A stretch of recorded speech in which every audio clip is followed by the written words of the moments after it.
C'est du jamais vu en France. Une session de coaching anonyme parce que la personne risque sa vie. Pour développer le sujet, c'est une personne d'origine égyptienne et pas n'importe quelle origine, celle des Coptes. C'était les premiers qui étaient sur le territoire de l'Égypte avant la conquête religieuse qu'il y a eu. Et les Coptes sont une réelle minorité persécutés aujourd'hui. Et dernièrement, il y a eu un quartier entier qui a été incendié. Alors, l'objectif de ce podcast, tu le connais, ce n'est pas évoquer de la politique géopolitique, c'est plutôt de profiter de ce contexte pour mettre un contraste entre le traditionnel et le côté très libertarien, entre guillemets, que peut représenter l'Occident en contraste à la vision traditionnelle. L'Égypte, hors communauté, c'est un pays plutôt traditionnel. Les femmes sont couvertes, qu'importe les minorités et les religions, et la vision familiale n'est pas du tout identique à celle de l'Occident. Et la personne que j'ai coachée, qu'on va appeler Benjamin, dans lequel tu ne verras pas son visage, vient de l'Égypte, qui est copte et qui a grandi en France. Sa famille en France lui a inculqué les valeurs chrétiennes orthodoxes, qui est la religion de cette minorité. Et il a grandi dans la société française qui est plutôt assez éloignée de la tradition. Et le contraste lui a fait un choc.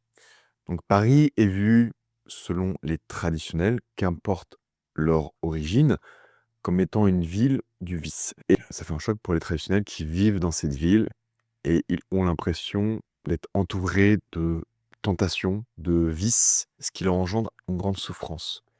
Et ça, c'est une chose qu'on a travaillé particulièrement et c'est corrélé avec une grande souffrance que vivent beaucoup de Français, qui est que malheureusement, la femme n'est pas à l'image de ce qu'ils aimeraient, qui est une femme pure, du moins qui s'en rapprocherait, plutôt qu'une femme qui a eu une liberté. Donc Benjamin a grandi en partie en Égypte avec la peur de se faire enlever pour une rançon, une caution, ou torturer, ou pire. Un sentiment de sécurité qui, même si Paris n'est pas la ville la plus sûre de l'Europe, et il se dit: «Bah, tiens, je n'ai pas à me faire persécuter, je peux enfin vivre tel qu'il pourrait s'épanouir». Et il tombe sur ces tentations-là, par cet excès de liberté. C'est des choses qu'on va pouvoir évoquer. Comme tu as compris, ce podcast n'est pas un podcast de divertissement, c'est un podcast dédié à des personnes qui cherchent à s'améliorer, à mieux comprendre le mécanisme humain et surtout les mécanismes liés à la tradition, du moins ce que l'on aimerait retrouver chez nous, culture familiale, culture de solidarité, de loyauté, de fidélité. Avec une société qui nous encourage beaucoup à la tentation, au vice et qui favorise justement la destruction de ces valeurs-là. On le voit à travers des publicités, à travers des films, des séries, dans lesquelles on nous met en avant des principes de vie qui favorisent la tromperie, la désunion, la séparation, avec une revalorisation du célibataire et qui rendent l'union et les rencontres extrêmement compliquées. Les réseaux sociaux et les sites de rencontres ne favorisent pas la connexion, mais favorisent sans cesse une stimulation de notre ego à se dire: «Est-ce qu'on peut avoir mieux?» Et ça nous favorise pas à connecter, à échanger en profondeur. Qu'est-ce qui a amené à Benjamin à réaliser cet exercice avec moi sur Paris? C'est qu'il a aimé ma manière de raisonner, ma manière d'évoquer des thématiques et apporter de la valeur qui ne se trouve nulle part. C'est pour ça que c'est aussi une première en France. Je n'ai trouvé aucun contenu similaire à ce qui est proposé. À considérer un élément important, il y aura une partie un peu lente qui, par la suite, va pouvoir s'enchaîner et amener à de la punchline. Malgré tout, il est important que tu suives le bon déroulé et que tu sois attentif, non pas à ce qui va être raconté en termes d'anecdotes, en termes de valeurs, mais aussi au processus psychologique dans lequel Benjamin peut se retrouver et dans mon cas aussi, comment est-ce que j'aborde cette session de coaching? C'est là où tu vas également beaucoup apprendre. Merci à toi, hâte d'avoir tes retours, c'est très important et ça va amener à impliquer ton inconscient dans ton amélioration de soi, dans la compréhension des mécanismes humains, parce qu'on le sait, c'est que la passivité, qui est être spectateur de sa vie, spectateur de la vie des autres, ne t'amène pas à progresser. C'est pour ça qu'on incite beaucoup l'apprentissage par l'action et pas par la passivité, à travers les livres, à travers les vidéo. Ça, tu l'as compris. Maintenant, engage-toi à visionner ce podcast dans son intégralité et à apporter ton retour qui va me permettre également de m'améliorer et aider Benjamin. Quand on est ensemble, on peut avancer beaucoup plus loin. Et tiens, anecdote intéressante, c'est qu'à la fin de notre podcast, on a eu 2 personnes qui sont venues vers nous pour échanger sur ce qui s'est passé, que au lieu de bosser et discuter ensemble, ils ont été très attentifs à ce qui se passait.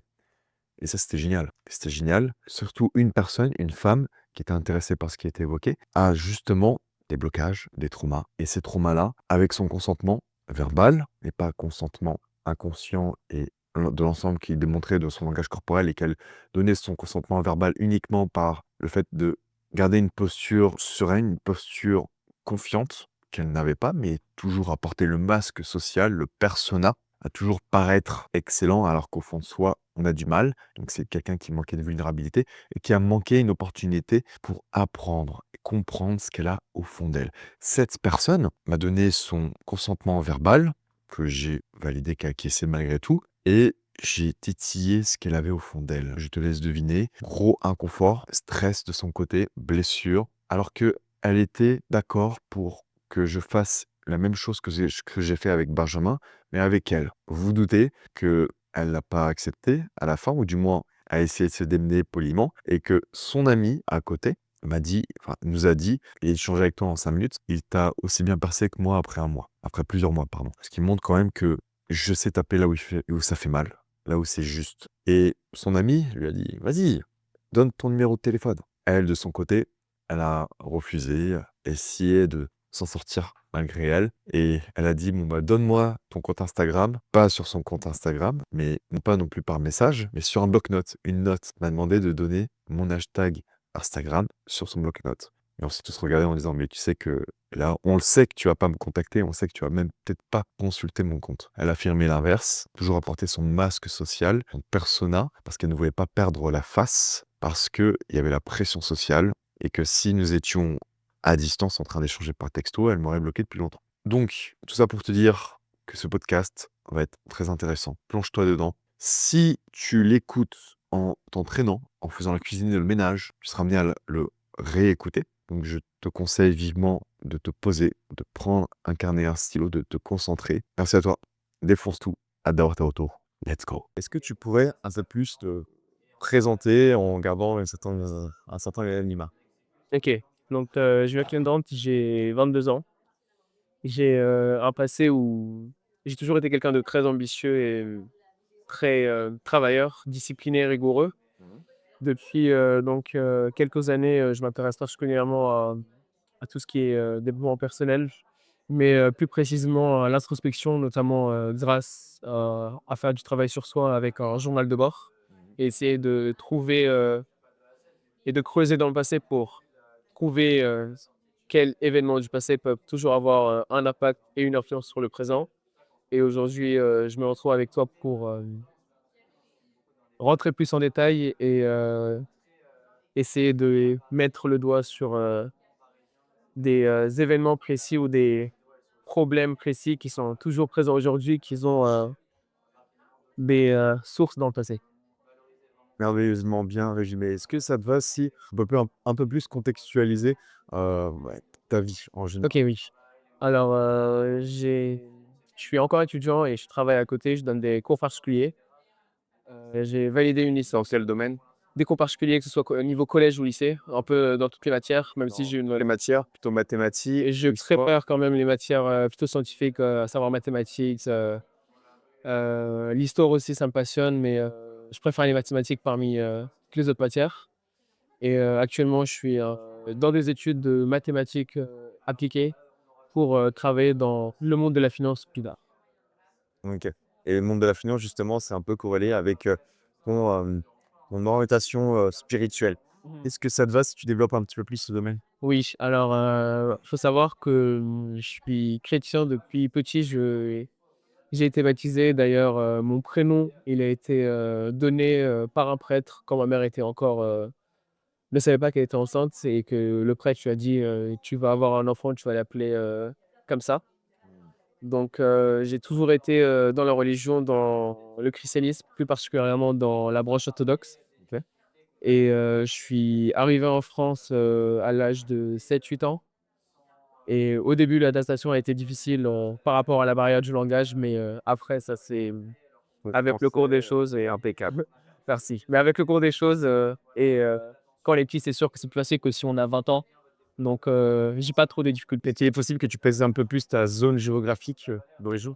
Alors je viens d'Égypte, donc en Égypte, il y a une minorité copte qui sont, en fait, à la base, c'était une majorité, copte là-bas. Sauf qu'avec les conquêtes musulmanes, il y a eu de moins en moins de coptes. Vas-y. Il y a eu de moins en moins de coptes parce qu'il fallait payer une taxe en plus pour rester, et garder sa religion. Donc ceux qui pouvaient pas se la payer, ils étaient, entre guillemets «obligés» de se convertir, à l'islam et se marier avec, des musulmans de la conquête musulmane et ceux qui pouvaient encore la payer, restaient entre eux et garder, leur religion, à savoir, le christianisme. À dissocier les époques et les personnes qui pratiqueraient d'une certaine manière, cette religion-là Mmh. et effectivement, c'était, très courant à l'époque, soit on était exécuté, soit nous étions convertis, pas trop consentis ou soit on payait une dot. On payait, une dot, c'est de l'argent, comme ça peut être le cas pour les Coptes et qui aujourd'hui, je souhaite qu'ils ne payent plus, même s'il y a toujours les intermédiaires de Oui, de c'est ça. paiement. Forcément, c'est l'Égypte et bravo en tout cas à toi pour, avoir vécu tout ça et également pour tes ancêtres, pour le dire clairement. Je contextualise aussi autre chose, c'est que c'est un beau gosse, musclé, il doit faire sans doute des sports de combat, sans trop spoiler et ça pourrait être sympa. Merveilleux. OK. Hem et nous sommes là pour creuser un peu plus en profondeur Mmh mh. avec, de la nuance lorsqu'il en Mmh. faut et aussi du tranchant Oui, quand il en faut. on est là pour ça. Est-ce que tu consens à avoir un peu de sang? Oui, Merveilleux. Alors, donc, je vais je t'avais envoyé des questions. tout à fait. Des questions. Comment est-ce que tu t'es senti quand tu les as lues et quand tu as rédigé tes réponses? Alors les questions, elles étaient, très pertinentes dans le sens que c'était, personnalisé et que ça, justement, ça touchait des thèmes qui m'étaient venus à l'esprit, mais ça touchait des thèmes qui m'étaient pas forcément venus à l'esprit. Ça faisait des liens que j'avais pas pu, associer, par moi-même. Donc les questions, elles étaient très pertinentes. Il y avait, plusieurs aspects, notamment l'aspect, personnel par rapport aux ambitions, l'aspect, la relation entre spiritualité, ambition personnelle, l'aspect par rapport à la vie sociale, la vie relationnelle et il y avait, plusieurs parties qui étaient très bien rédigées, très bien structurées et en fait, plus les questions avançaient, ça allait du plus grand au plus petit dans le sens où c'était, du plus évident au moins évident et ça allait du moins intense au plus intense. Donc, il y avait peut-être une vingtaine de questions. Peut-être les 2-3 premières, c'était assez, on va dire, c'était pas très tranchant, mais à partir du milieu, ça commençait à être, de Ouais. plus en plus tranchant, de plus en plus intense, de plus en plus, percutant. OK et lorsque tu as lu les questions tranchantes, Mmh. percutantes, est-ce que tu as ressenti du rejet, de l'hostilité? «Ah, j'extrapole, j'exagère, bien entendu. Ah, c'est Satan!» ou est-ce que c'était: «Ah, pertinent»? Alors, c'était, un ensemble d'émotions assez mélangées, assez dur à décrire, mais, une manière de le voir, ça serait au début, c'était une sensation d'inconfort logique par rapport, au thème des questions qu'on va aborder plus tard. Mais c'était surtout, donc au début, une espèce de sensation de rejet, mais, après c'était une sensation de sensibilité, de je dirais peut-être pas aller jusqu'à l'impuissance, mais, où il fallait vraiment que je creuse et que je je fasse la réflexion sur, le sujet des questions et donc c'était, un mélange d'émotions plutôt inconfortable, mais, quand je répondais à la question, c'était, la sensation de j'arrive à avoir des réponses à des questions qui, me tourmentent depuis quelque temps. OK, magnifique réponse et pour développer, cette, notion, la sensibilité, il y a ce que je dirais à peu près 3 catégories. Il y a la Mmh. personne qui est insensible. Pour elle, c'est très facile d'être résilient. On va le taper dessus, elle va Mmh. très peu sentir, elle s'est protégée à diminuer ses capteurs de sensation. Mmh. Ça peut être le mec qui déconnecte, ça peut être, un réflexe, cognitif du cerveau. Je vais prendre des exemples très, très violents, comme, malheureusement des enfants qui n'ont pas une certaine maturité, ils ont vécu un certain V, le cerveau, il déconnecte complètement avec le corps pour se protéger. C'est essayer de mélanger un petit peu pour avoir bien le chocolat qui globule, au final. Ah, les petits conseils d'experts, expert chocolat Paris. Et ça, c'est le 1er raison. 2e, tu en as qui le font consciemment, une fois adultes, lors de pratiques sportives ou émotionnelles, ils se déconnectent et surtout émotionnels. Tu en as qui déconnectent leurs émotions, leurs sentiments, leur cœur, ce qui est pas trop préconisé, que ça met beaucoup de choses sous le tapis et après, plus tard, on s'en prend tout en pleine gueule fois 10 et que ça peut se manifester en maladie Mmh. et aussi en tension et en problèmes physiques. Et tu as des personnes qui sont normales, ils s'en soucient pas plus que ça, ils ont pas un train de vie qui les amène à une certaine souffrance et classiquement, ils cherchent à éviter la souffrance. Et tu as ceux qui sont sensibles, qui voient ça comme étant quelque chose de très compliqué à vivre et qui cherchent à fuir le confort. Oui. Ces personnes-là, c'est une catégorie qui appartient à des hommes princesses ou à des femmes princesses, les personnes qui sont extrêmement sensibles, qui se laissent déborder, à l'image, pas péjoratif à leur égard, mais à l'image de certains hommes de l'autre bord qui sont très efféminés. Et j'ai plutôt marrant. Il y a la 4e, sont les personnes qui sont à la fois sensibles et forts, qui refusent de se couper de leurs émotions, qui veulent encaisser le plus possible, malgré tout.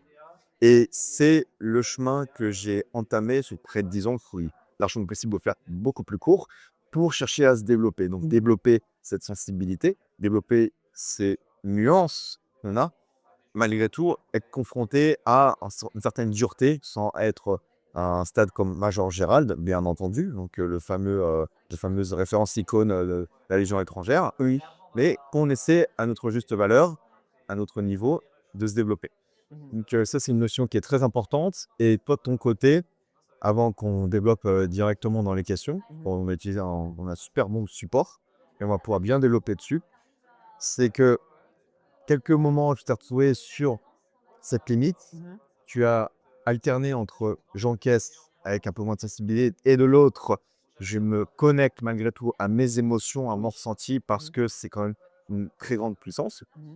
Et tu vois quand même le chemin, la manière dont tu prendrais le chemin, donc toujours à tirer les interprétations de chacun dans la foi, le chemin que tu prendrais serait, une voie où tu mettrais un peu de côté, on va développer le pourquoi du comment, Mmh. tu mettrais un peu de côté certaines de ces émotions. Oui. Et le chemin professionnel, dans la finance, on a tous dans notre inconscient collectif qui résonne: «Ah, finance, pas d'émotion, yes, je me suis fait 100 000 balles. Oh, le petit village là-bas à côté qui veut risque de manquer d'eau», c'est pas grave. On a tous ça en tête qui peut avoir un peu de vrai, également aussi beaucoup de faux.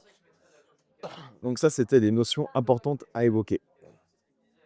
Et pourquoi est-ce qu'on a évoqué, pourquoi est-ce on s'est beaucoup centralisé sur l'identité religieuse? Parce que on le sait, la religion est un guide, s'émancipe dans tous les aspects de notre vie Mmh. et sachant que toi, tu cherches vraiment à garder tes racines, tu cherches à perpétuer ta tradition, perpétuer ton héritage chrétien, ton héritage de valeurs qui est vraiment très noble et très beau et ça fait écho au fond de toi dès qu'on te complimente là-dessus. On va aider l'autre là-dessus. On met beaucoup de graines et vous allez voir qu'avec le temps, ça va connecter direct. Et je vois à ton sourire que ça fait écho. OK, première question. Quand tu te dis: «Je suis chrétien», qu'est-ce que ça signifie concrètement dans ta vie quotidienne au-delà des croyances? Tu as dit: «Ça signifie concrètement d'avoir un compas moral, Mmh. avoir un guide, Mmh. une moralité». Oui, morale, moralité, on entend souvent aussi moraline. Quand on ressent de la morale, quand on dit: «Ça, c'est bien, c'est pas bien», il y a une part de jugement, ce qui est pourtant un peu décorrélé. Bon, ça va qu'on va creuser plus tard, pas d'y lancer, qui est un peu décorrélé avec, la foi chrétienne, qui est à se dire: «Faut pas juger». La voie morale, elle est là pour nous orienter vers une voie, ce qui est normal. Mmh. Il y a une, citation dont je n'arrive toujours pas à retrouver la source, c'est un pape qui dirait: «Vous voyez cette fontaine-là? Il y a de l'eau et il y a des pierres et des cailloux. L'eau, c'est la foi chrétienne qui veut s'initier dans les personnes qui sont représentées par des cailloux Mmh. et Ça, c'est très compliqué. Ça fait 2000 ans qu'on essaie de rentrer en eux et on n'y arrive toujours pas. Pourquoi? Parce que ce qu'on est capable d'en comprendre, ce que dirait ce pape, c'est qu'on chercherait à rentrer au fond d'eux, seulement ils ne nous laissent pas l'accès à ce qu'il y a au fond d'eux, parce qu'ils cherchent avant tout à suivre les dogmes, à suivre ce qu'ils connaissent Mmh. et pas à se dire: «Est-ce que c'est vraiment ce que je veux?»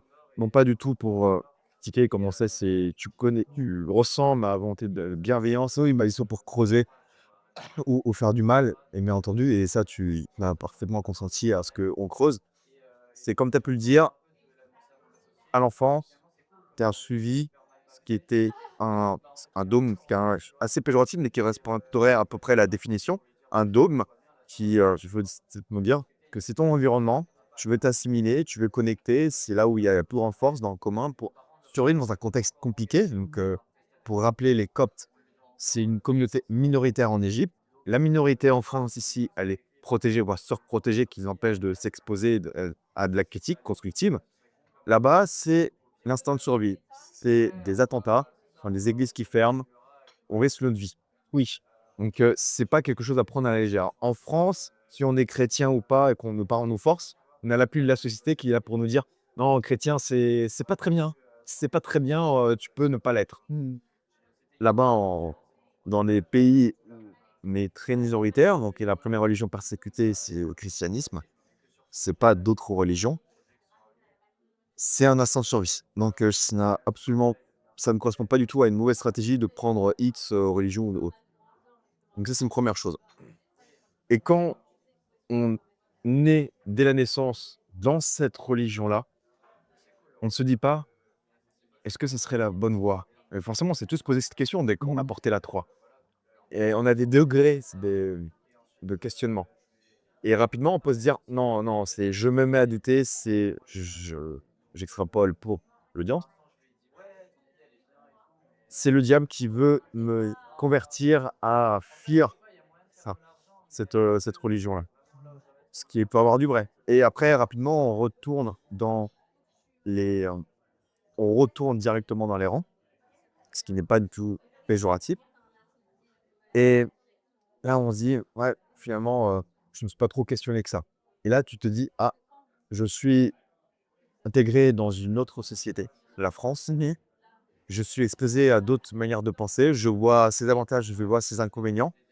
Tel que l'on peut voir avec la jante féminine, on voit lorsqu'on interagit avec elle, il y a d'autres avantages que lorsqu'on pouvait le voir en Égypte et il y a d'autres inconvénients et là on se dit: «Ah, tiens, il y a des choses qui sont différentes, je ne comprends pas trop, pourtant, j'ai de la volonté, je veux construire de beaux projets qui sont la famille». Si moi, si jamais je vais construire un foyer solide, avoir des enfants, être un pilier financier, moral, psychologique pour sa famille, ce qui est extrêmement noble, ce Mmh. que j'aspire également.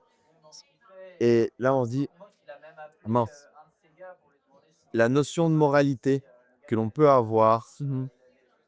et si on creusait, on nuançait dessus, quitte à se dire: "Tiens, je remettrai un peu en question les process de transmission de la foi chrétienne".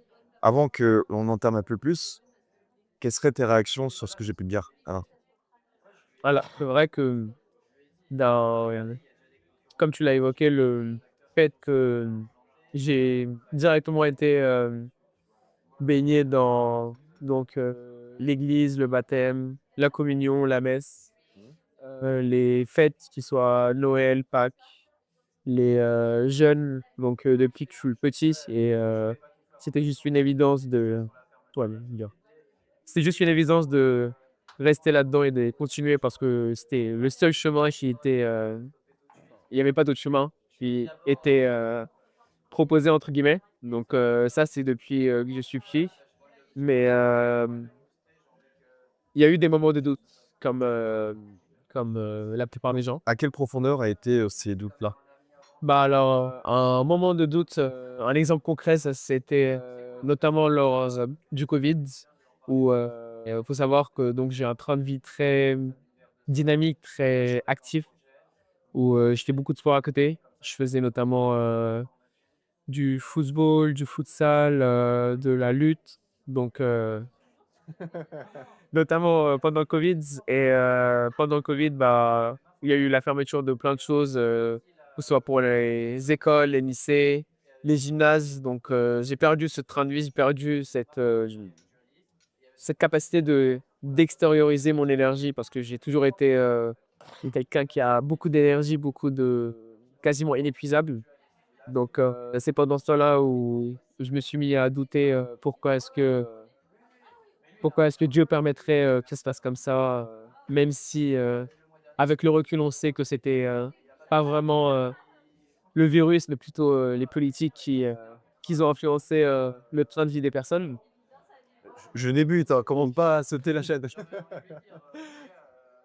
Donc il y a eu il y a eu des périodes de doute, notamment comme ça et en plus de ça, pendant cette période-là, il y a eu des conflits à l'intérieur de l'Église, de l'ordre politique, des prêtres ou des moines qui, s'entendaient pas et certains conflits et donc avec, ces périodes de doute-là, donc au début, je me suis mis donc à douter, à essayer de poser des questions, de trouver des réponses à des questions. Pourquoi est-ce que ça cause comme ça, et s'il y avait pas une autre manière que ça se fasse et cetera.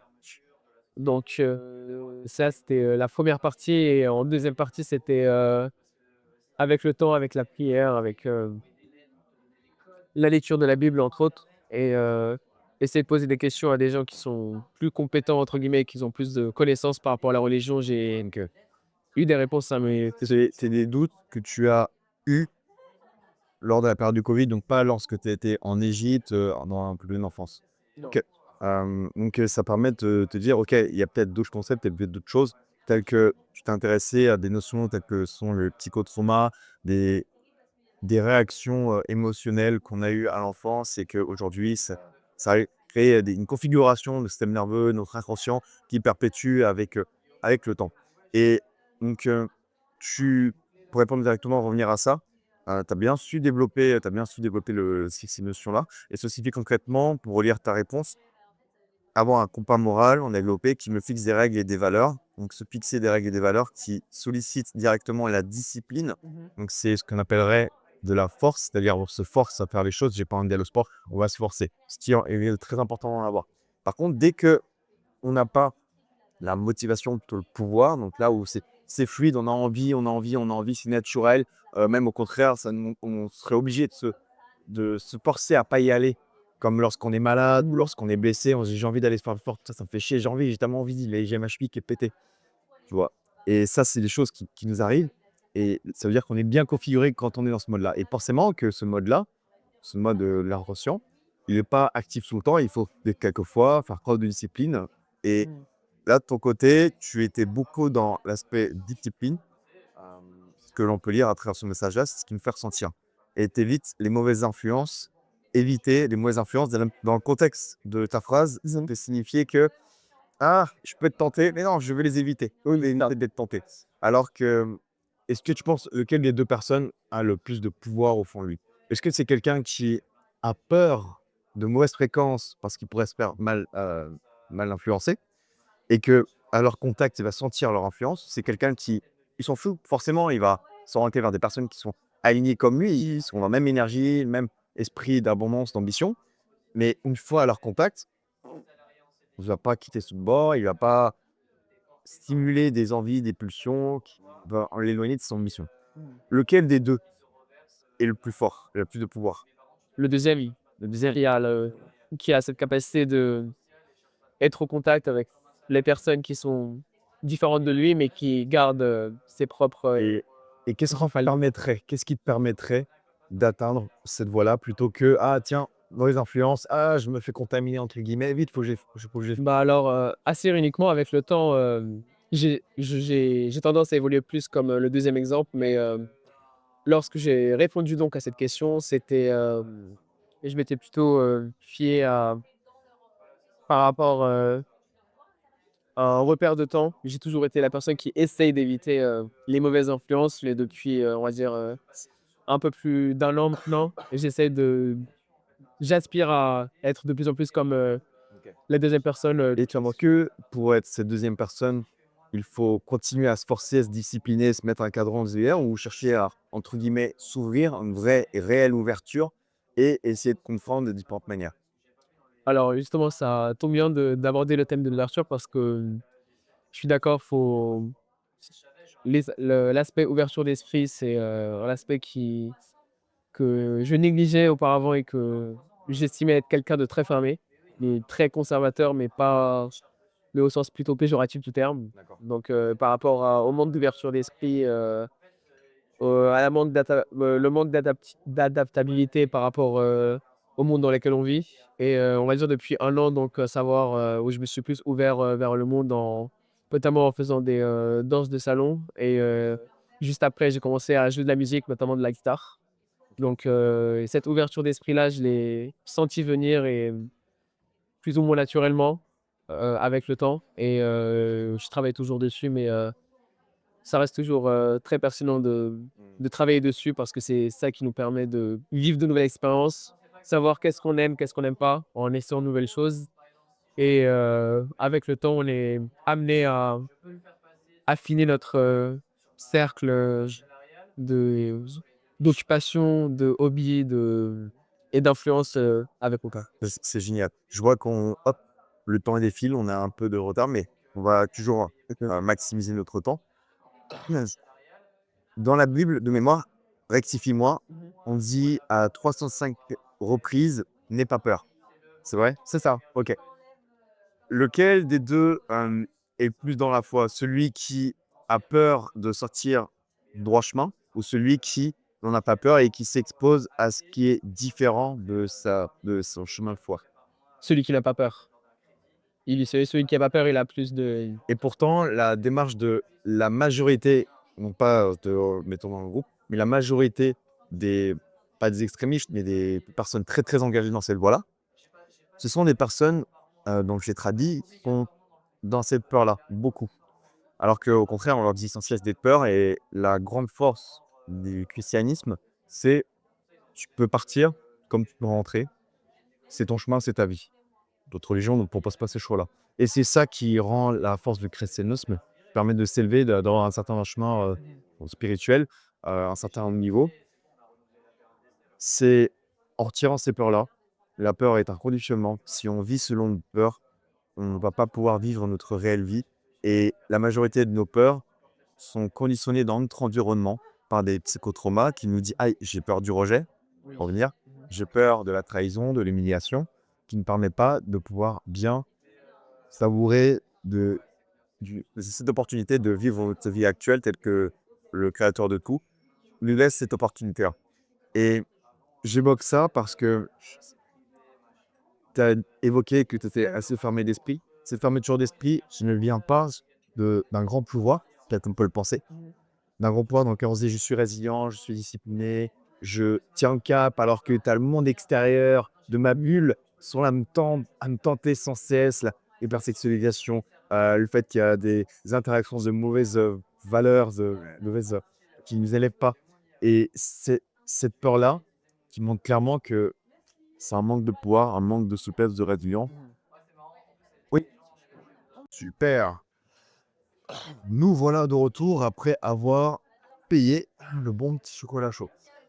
Donc les personnes très axées dans leur, objectif, ça se donner un peu de souplesse, même ce qui est fait. Eh bien, en général, ils cassent. Ils cassent, ça donne, burn-out, ça donne, pétage de câble ou grosse fermeture Mmh. à couper son cœur. Couper son cœur et lorsqu'on coupe notre cœur, on coupe l'accès au divin, on coupe l'accès à la réelle connexion avec les autres et on coupe l'accès à un plan potentiel intellectuel, physique, corporel, santé, bien-être, longévité. Ça, c'est sont censés s'en considérer et on va accélérer. Donc, est-ce que pour toi, tu vois que ce n'est pas si mal de s'exposer à des choses qui détournent de notre foi? Ou est-ce que constat plus que dit: «Non, non, non, non, ça reste, des choses à faire absolument»? Alors, le moi du passé, j'aurais répondu c'est une bonne idée d'éviter les choses qui pourrait nous éloigner de notre foi. Mais le moi actuel, je dirais que oui, c'est une bonne idée de s'exposer, mais avec une nuance où faut être, avoir une confiance en sa foi, en ses valeurs et être sûr et ne pas être en doute parce que si on s'expose à des choses qui pourraient nous détourner et qu'on a un doute, c'est, ça peut être une bonne opportunité de revoir ses valeurs si, c'est quelque chose, qu'on ressent qu'il y a un problème entre le ressenti, les valeurs et le vécu. Et d'un autre côté, ça peut être une mauvaise idée si, on sent que, on tient toujours à ses valeurs, mais qu'il y a ce conflit-là entre, ce que je veux, et ce que j'ai vécu par rapport, aux valeurs que je me suis imposées. OK. Ça, c'est un concept psychologique qui est très intéressant. Pourquoi? Je me souviens, j'étais à l'armée, j'étais dans les rangs et j'étais le mec ultra discipliné. Dans ma tête, c'était: on reste au garde à vous, on peut rester debout pendant 6 heures. On pouvait aller faire 100 kilomètres de marche, que j'ai déjà fait. Et on est des bourrin. Et on était dans la brigade qui a eu la meilleure évaluation globale de la compagnie. Donc, brigade, c'est comme une petite équipe et tu vas à l'ensemble d'équipes de la compagnie. Et tu avais une autre brigade qui était en mode: ouais, peace, tranquille. Donc, des choses que tu peux imaginer, quelqu'un extrêmement discipliné, ça irrite. Mmh. Ça irrite. Quelle était ma réaction quand il y a des mecs qui parlaient dans les rangs? C'était silence dans les rangs, fermez votre gueule, voire jusqu'à être un peu plus irritant à imposer pas de la bonne manière, qui m'a valu des surnoms comme Rambo à un moment donné, ou le sergent discipline m'a délégué cette tâche-là. Pourquoi pas? Et c'est le même type de réaction d'un religieux, personne qui est dans une foi, un dogme, qui est très fermé et qui agit avec cette même virulence auprès de quelqu'un qui aurait des démarches légères dans cette foi-là. Pourquoi? Déjà, c'est un réflexe cognitif de protection de la communauté. Lorsqu'il y a un membre qui faillit, ça tire vers le bas le groupe, et d'autant plus s'il y a un laisser-aller commun à ne pas réagir. Lorsqu'il y a quelque chose qui, au sein d'un groupe, ne correspond pas aux valeurs du groupe, et qu'il y a personne qui intervient, ça validerait sa démarche. Ça implémenterait ça. Tout comme avec la gentille, lorsqu'une femme va dire quelque chose un peu nuancé, précis, si on ne se met pas à réagir, pour elle, ça veut dire que c'est acté, c'est signé. C'est un piège. On va y revenir après. Et ça, c'est le même réflexe que j'ai eu et qui vient de quoi? De la peur. De la peur de se faire sanctionner, de la peur qu'on ait un rabaissement du niveau global et qu'on a énormément d'ambition. Donc c'est ni un mal ni un bien. On n'est pas là pour juger, on est là juste pour expliquer des phénomènes psychologiques derrière ça. Hem, donc c'est tout à fait normal d'avoir peur de s'orienter vers des mauvaises influences, et le principe même du christianisme, c'est quoi? C'est d'être exposé à eux et d'interagir, montrer l'exemple et de leur apporter de la valeur, qu'ils soient intéressés ou non, tout simplement. Oui. C'est ça la plus grande, force, c'est le vrai message de Christ, si je peux me permettre. Mmh. Ce que Ouais, je suis d'accord avec tu toi. d'accord? Et pas à l'inverse, avec un rejet ou sentiment de supériorité. Effectivement, c'est pas des choses, qui l'on valide mutuellement. Donc qu'as-tu reçu? On va accélérer parce qu'on est qu'à la première question. Qu'as-tu reçu ton héritage chrétien, famille, culturelle, spirituelle? Tu as reçu énormément de choses, on l'avait déjà un peu évoqué, et récemment, c'est sur l'aspect relationnel que tu as senti cette différence, que tu n'arrivais pas à créer de lien entre les personnes qui seraient dans ton dogme, dans le point commun, avec les personnes qui ne le sont pas. Effectivement, les chrétiens sont minoritaires aujourd'hui, Oui. d'autant plus les personnes traditionnelles, d'autant plus les personnes de ton origine, Oui. les Coptes, qui se font plus que minoritaires ici. Mmh. Déjà que les Égyptiens, ils sont minoritaires également. Oui. Et là, tu te dis: «Mince, c'est dommage, j'arrive pas à connecter. Mmh. Comment faire? Comment faire? Est-ce que je vais diminuer le poids de mes valeurs?» Non, non, non, on peut réussir à trouver quand même des personnes qui ont les mêmes valeurs similaires sans qu'ils aient la foi chrétienne. C'est un peu la démarche que j'ai eue, donc c'est quelque Mmh. chose qui fait vachement écho de mon côté. Je pense que c'est quelque chose que tu as ressenti. Comment faire à interagir avec des femmes qui te plaisent et que tu aimerais pouvoir entamer quelque chose, Mmh. sans forcément qu'elles aient les mêmes valeurs ou qui peuvent même finir à être en confrontation avec toi? Mmh. Est-ce que ça fait partie de ta thématique? Ouais, ça fait partie. OK, on garde ça en tête, on va continuer. je pense plutôt qu'on va aller directement à la conclusion parce qu'il y a beaucoup, beaucoup de choses à dire et surtout qu'il y a une interaction à nourrir. On va être beaucoup plus être dans le pragmatisme parce qu'on aime échanger dans ces thématiques, on aime être dans la nuance, avoir ces stimulations intellectuelles qui peuvent être un piège. Donc, tu es quelqu'un qui a une structure morale très forte, avec une énorme discipline, qui est capable de résister face à de grandes tentations. Ça, tu as pas à te le prouver. Ça se voit notamment à travers ton physique, à travers ton énergie. Il a des bras énormes, par rapport aussi à ta tenue vestimentaire très classe. Donc merci à toi d'être, venu dans cette belle tenue. Ça te fait honneur et ça me fait honneur. Merci à toi. Hem et par contre, tu as dit quelque chose de très important dans tes questions, c'est que tu ne ressens plus autant d'émotions qu'avant. Selon Oui. toi, pourquoi?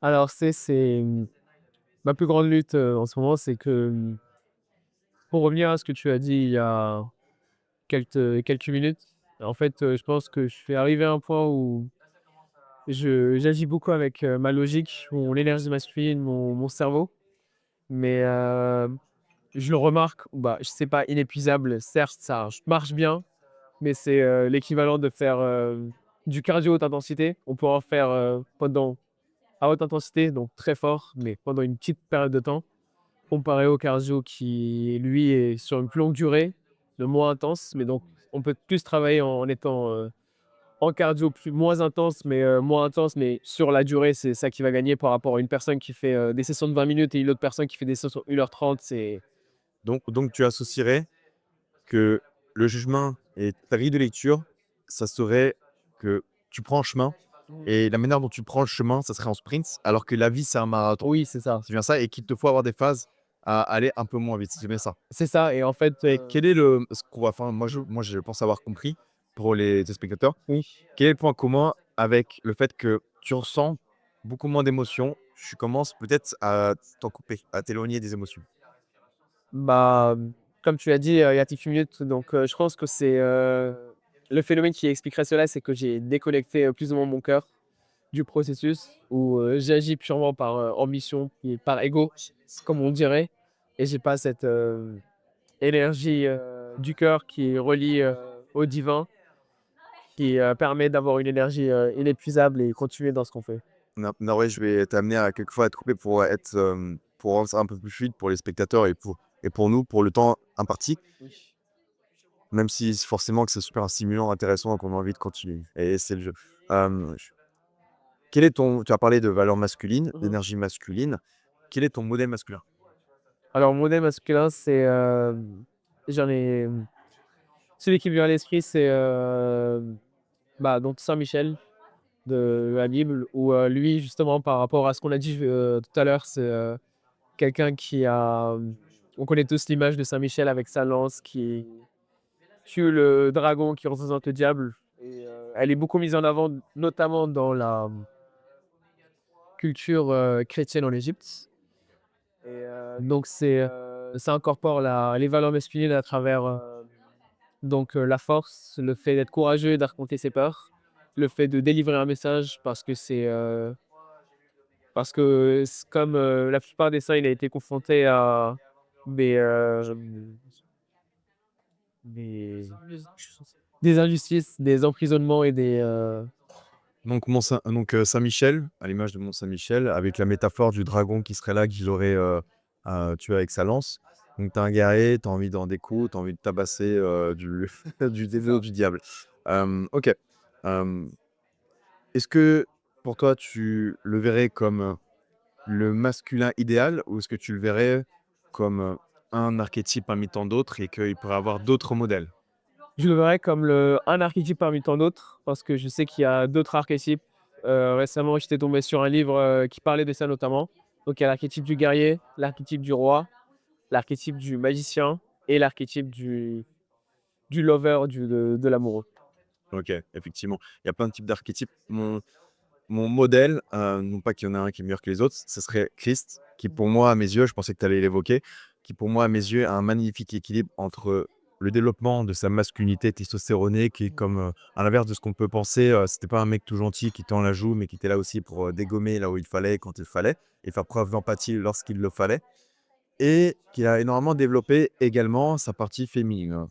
pour avoir cette sensibilité-là, la sensibilité, pardon, elle est étiquetée comme étant, de l'énergie féminine et à l'inverse, le fait de ne pas l'écouter ou alors de continuer à avancer malgré la souffrance, de ce que on peut ressentir lorsqu'on est sensible, Mmh. ça, c'est le développement côté masculin et effectivement, tu prends un chemin où tu prends comme modèle, Saint Michel qui est là à se confronter, à mettre de côté ses émotions, qui, avec le recul, tu constates que ça te porte des préjudices, c'est ça?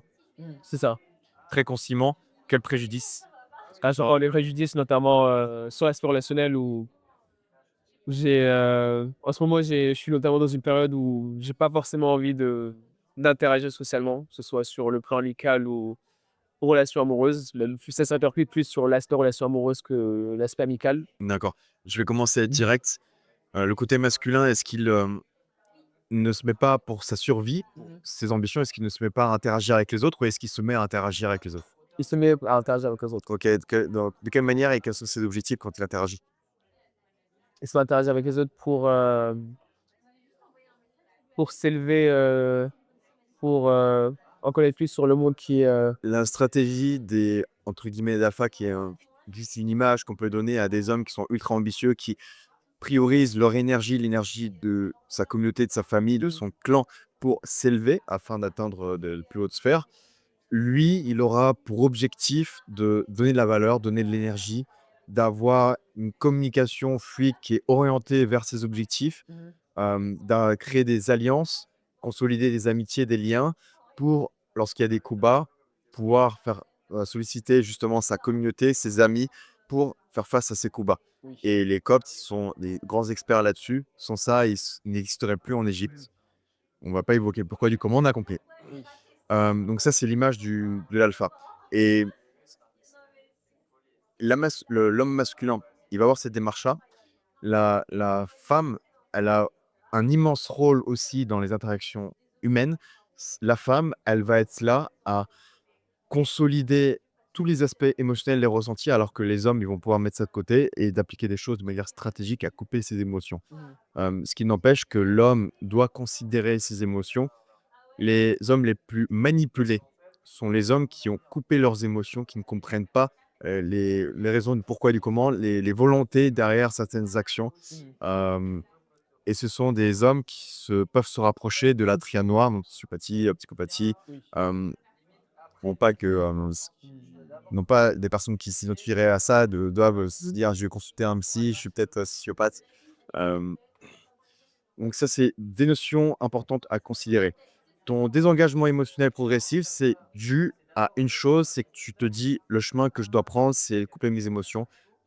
Inconsciemment, c'est ta grille de lecture, ta vision du christianisme te met à appliquer, à processer, qui amène à couper du cœur. Quand on coupe du cœur, on coupe la motivation, les émotions, Mmh. qui est une grande source de pouvoir. Même si pour atteindre d'autres sphères, spirituelles, il est important de les mettre un peu de côté. Oui. Est-il préférable de les mettre de côté en les ayant compris, en les ayant accueillis, acceptés ou en mettant tout sous le tapis sans les comprendre? C'est inévitable de les accueillir et les écouter à bout d'un certain moment, sinon c'est infaisable sur le long terme. Est-ce que c'est ce que tu faisais? Comment? Est-ce que c'était ce que tu faisais, pardon? Non. Non? Et est-ce que tu vas plutôt te tourner vers ça ou est-ce que tu vas Là, je l'ai remarqué, là, j'essaie justement de me tourner vers ça et de les intégrer, à ma personne pour, pouvoir avancer dans ma vie. OK, merveilleux.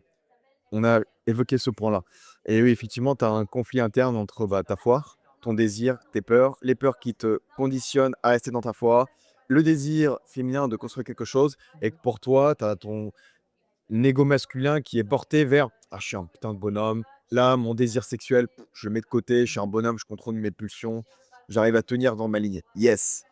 Par contre, les femmes, je les comprends pas. Ah tiens, heu, je vais être cash, je vais t'appeler, Benjamin, ça te va?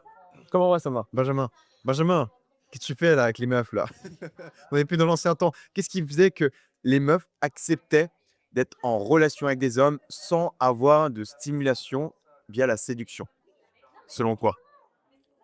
Je pense que c'était, donc si on revient, dans le temps, je pense que c'était l'aspect, de sécuriser son avenir et d'avoir un espèce de de protection et de matelas de sécurité, mais physique. Il y avait aussi l'aspect, donc s'élever socialement Des ambitions. Ouais. en mission et je pense que c'était, il y avait beaucoup, de propagande pour, inhiber, la séduction, et l'aspect de la séduction, envers les femmes parce que c'était entre guillemets «le diable» et que c'était, très, péjoratif, d'utiliser le mot séduction, ils en parlaient. On voit le travail, on voit le niveau parce qu'il y a très peu de personnes qui ont été capables de pouvoir citer ces éléments-là. Le premier, c'est la peur de la peur de la mort qui incite à créer des alliances, de mettre de côté les fainéants, les déchets, ceux qui n'arrivent pas à monter. On va Mmh. pas laisser notre fille, notre fils se marier avec quelqu'un qui va tirer vers le bas parce que forcément, on a un process inconscient au fond de nous qui est de vivre, de survivre et de transmettre sa vie à travers notre descendance. C'est S'il n'y a pas ça, aucune cellule sur Terre ne serait encore vivante aujourd'hui. À l'échelle cellulaire de l'atome à la baleine, bleue, qui est la plus grand être vivant qui a jamais existé, enfin, qui est actuellement. Hem Et c'est la peur qui motive à l'ambition. Le deuxième, comme tu as pu le citer, enfin, dans la peur, il y a aussi la peur d'être enceinte, de ne pas avoir pu choisir, l'homme, de ne pas avoir créé une fondation économique de rapport de force aussi. Le deuxième, ça, c'est dû au conditionnement religieux, qui était très important et qui permettait à ce que les communautés survivent. Il faut toujours contextualiser. La plus grande erreur que 80 font inconsciemment, c'est de ne pas, d'avoir sa grille de lecture actuelle aujourd'hui, de 2025-2026, à la grille de lecture, on va l'appliquer à ce qui se passait au passé, le 19e siècle, le 10e siècle, même bien avant. Erreur magistrale, c'est ce qui amène à avoir des avocates qui font des études sur les féministes de l'époque de l'Empire romain pour voir les inégalités hommes-femmes. Une grosse erreur. On a une grille de lecture sur quelles étaient les fonctions de l'homme et de la femme de l'époque qui était complètement biaisée. Aujourd'hui, on sait que la femme a un beaucoup plus grand rôle que ce qu'on pense actuellement. On mettait le titre du roi comme étant le souverain, le roi. Derrière, à l'image de Game of Thrones dans la saison 8, c'était la reine qui gouvernait dans beaucoup de cas. Rares étaient les femmes soumises. Une femme soumise, sauf dans certaines religions, avait beaucoup moins d'utilité. Et l'objectif d'une communauté, c'est que on exploite au maximum, entre guillemets, l'utilité de chacun. La femme a beaucoup de prédispositions pour élever la communauté vers le haut, son intelligence spécifique, sa manière d'être, de faire, que l'homme n'est pas capable de faire. Aujourd'hui, on sait qu'un enfant, il a de l'empathie naturelle à l'égard de ses parents, à l'égard des animaux, à l'égard d'autres êtres vivants. Et on sait qu'une femme qui n'apporte pas de l'amour, ça devient un individu, que ce soit un homme ou une femme, privé d'empathie, privé de connexion humaine, qui comprendrait beaucoup moins les choses et qui serait dangereux pour le groupe. L'intérêt de ma femme, premièrement, c'était de pouvoir nous sauver la vie d'un enfant au-delà de donner. Donc tu as pu donner les 3 points. Génial et donc ce que j'ai pu relever, c'est que tu es en conflit interne, foi, désir, peur et aujourd'hui, les femmes dans une société, elles n'ont plus ce conditionnement, cette pression de se dire: «Il faut absolument que, je trouve un homme». Elles sont indépendantes dans les grandes lignes, indépendantes financièrement par le travail et elles ont besoin de cette stimulation. Cette stimulation où des personnes comme, comme toi avant, l'ancien Benjamin, étaient là à se dire: «Mais elle veut de la séduction, mais c'est du vice, c'est du vice, c'est le diable, je vois ton sourire et ça se comprend, c'est légitime.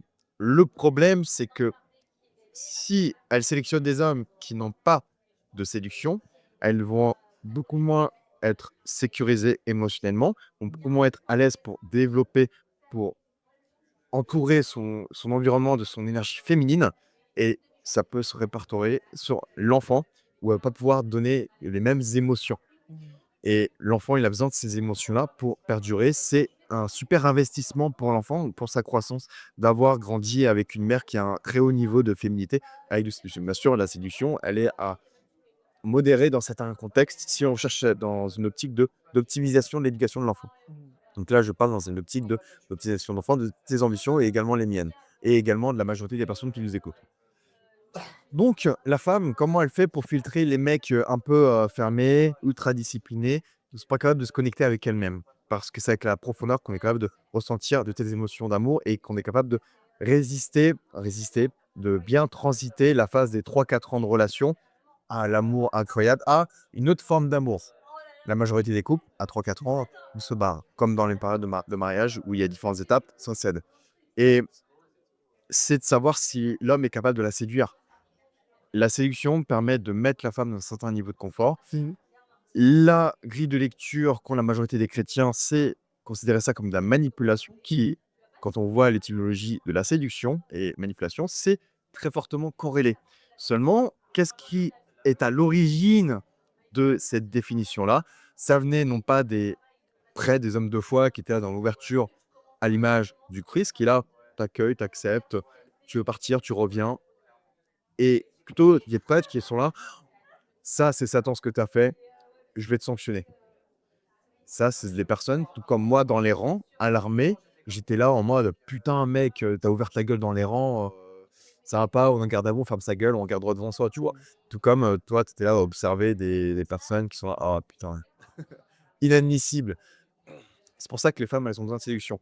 Et toi, tu as une confrontation au fond de toi qui va te dire j'ai ma foi, mais je refuse la séduction. Et mais je cherche une femme qui accepterait ça. Pourquoi pas? Pour avoir une grille de lecture, pour savoir si c'est pertinent ou non de faire ça. Juste en termes de probabilité, les femmes qui seraient corrélées à ça, ce seraient des femmes qui seraient majoritairement dans la peur du manque, qui prioriseraient le soutien financier, le soutien physique. Donc, c'est plutôt des femmes qui sont configurées, qui sont paramétrées en Égypte. Des femmes coptes qui, dès qu'elles voient un homme musulman, elles peuvent craindre pour sa vie. C'est ce que vivent des femmes chrétiennes là-bas. C'est pas de la rigolade comme ici, entre guillemets. Ça dépend des quartiers. Donc, ça va être une configuration de ton inconscient, de ton manière d'être, ta, entre guillemets, personnalité, ton identité, qui va être optimisée pour des femmes qui ont vécu ici, là, actuellement, en France. Tu fais face à des personnes qui ont grandi dans un certain niveau de sécurité et qui ne craignent pas de se faire agresser, même s'il y a une différence communautaire. Et toi, est-ce que ça te convient de garder cette configuration ou est-ce que tu veux la changer? Bah, alors non, ça me ça me convient pas de la garder parce que j'estime qu'il faut s'adapter à son environnement et je sais que les configurations actuelles que j'ai n'est pas adaptée, à l'environnement, donc ici, à savoir à Paris, en France. Donc je sais qu'il n'est pas souhaitable de la garder. Magnifique. Parenthèse, les red pill, les MGTOW, les misogynes sont des personnes qui refusent de s'adapter à son environnement, qui gardent la grille de lecture qu'ils avaient de leurs grands-parents sans mettre de nuances dans leur grille de lecture et qui sont focalisés sur ce qu'ils appellent l'amour pur, l'amour connecté et ils ne connaissent pas le revers de la médaille, grande souffrance interne, la femme et l'homme qui peuvent être amenés à tromper, c'était très très courant. On le voit, hein, les personnes catho tradis ici, français, «Ouais, je viens de Bretagne, je me marie, c'est bon». Le compteur est là. Hem, c'est assez drôle, c'est un sacré paradoxe. Donc bravo à toi, tu as décidé de t'aligner, de faire des compromis, de faire des ajustements. Ensuite, donc les schémas répétitifs que tu suivais, que tu vivais, c'était les rencontres, discussions, les discussions avec la gente féminine, les rejets qu'il pouvait y avoir. Qu'est-ce qui peut amener quelqu'un à refuser également la séduction? Donc, on a vu là, un des premiers éléments, c'était ta foi, qui, par la grille de lecture de l'application que tu as de ta foi, t'amener à se prendre des murs là-dessus. Et le deuxième, c'est le fait de ne pas avoir, après tu vas me confirmer ou pas, de ne pas avoir une connexion avec la gente féminine classique, une entente cordiale, on peut le voir juste à côté. Et on associe rapidement un homme et une femme qui discutent ensemble comme de la séduction obligatoirement. C'est un biais qu'on a. Ensuite, c'est parce que on peut être intimidé à interagir avec la gentillesse assez rapidement. Quand une femme perçoit qu'on peut être intimidé, elle le ressent. Elles vont beaucoup plus de détecteurs, de radars pour voir si on est à l'aise ou pas. Elles sentent qu'on est moins à l'aise avec elles. Quand on est moins à l'aise avec elles, ça veut dire qu'on a moins de validation de la gentille et elles sélectionnent de cette manière-là. Oui. Ça veut dire qu'elle va être amenée à faire un travail émotionnel avec l'homme, un travail qu'elle ne souhaite pas faire. Donc elle, au début, elle se dit: «Est-ce qu'il vaut le coup ou pas?» entre guillemets, elle va considérer tous les éléments de cet homme et en général, elle va mettre ça de côté parce que c'est pas très séduisant un homme qui n'est pas à l'aise avec la jante féminine. Ce qui est un paradoxe, c'est que pour un homme qui puisse être de plus en plus séduisant, il va falloir interagir avec la jante féminine et seulement la jante féminine ne veulent pas un homme qui ne l'est pas. Donc là, on se prend un mur et il va falloir travailler, forcer, forcer. Bien entendu, dans la force, il y a beaucoup de choses intéressantes, même s'il y a pas que ça. Donc là, il va falloir y aller, il va falloir casser ses barrières, il va falloir, casser ses croyances et y aller. Tu es irréprochable sur le papier, donc ça montre que tu as une grande fiabilité. Quand on a trop de fiabilité, on n'est pas imprévisible. L'imprévisibilité, ça veut dire quoi? C'est OK, donc cet homme, il est imprévisible, ça veut dire qu'il a le choix. Quand il a le choix, ça veut dire qu'il ne va pas me choisir parce qu'il va me prendre par défaut parce qu'il a pas d'autres femmes. La femme veut être choisie. Oui. Elle veut être choisie. Un homme qui est irréprochable sur le papier et qui dit: «Je la prends», elle, et qui ne laisse pas du tout de moindre doute, alors qu'il ne la connaît même pas. Il ne la connaît même pas, ses premières interactions, les premiers rendez-vous, tu n'as pas été on ne sommes pas en mesure de pouvoir cerner la personne au bout de quelques rendez-vous. Par rapport à notre niveau de ce qui ne Oui. doit pas se faire dans le cadre d'une relation date. Donc elle va pas se sentir comprise. Elle va pas se sentir, vraiment désirée. Elle va se sentir désirée uniquement parce qu'elle est femme.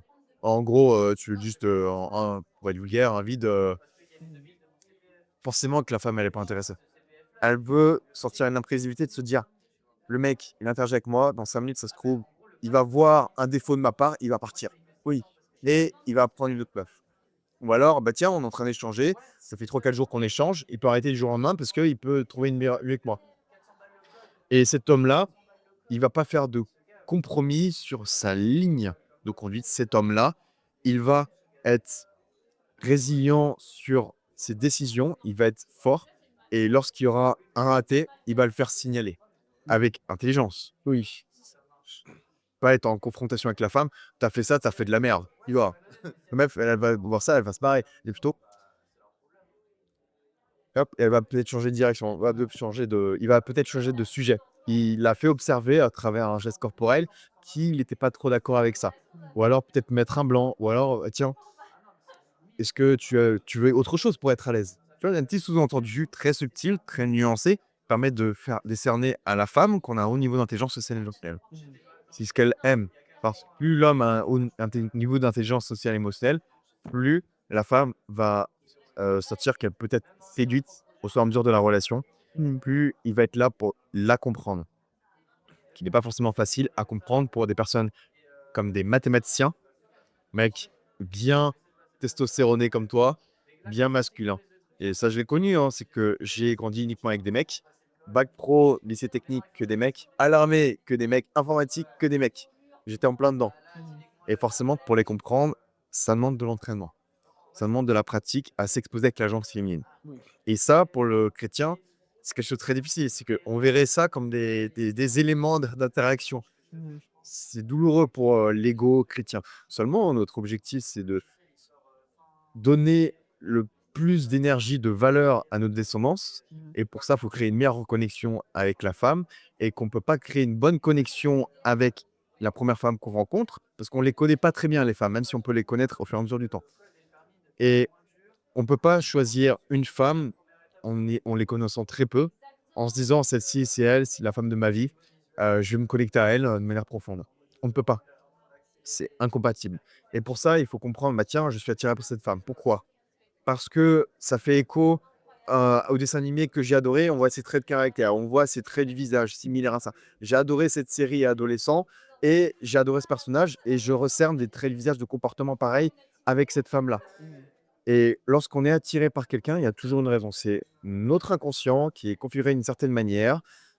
Cette femme-là va être là soit pour rassurer nos peurs, nos inquiétudes, nos blessures internes, ou soit au contraire énormément les stimuler. Ça, c'est beaucoup où les femmes vont essentiellement vers des hommes qui stimulent énormément leurs peurs, par l'excès de confort, par un père peu masculin qui mettait peu de limites.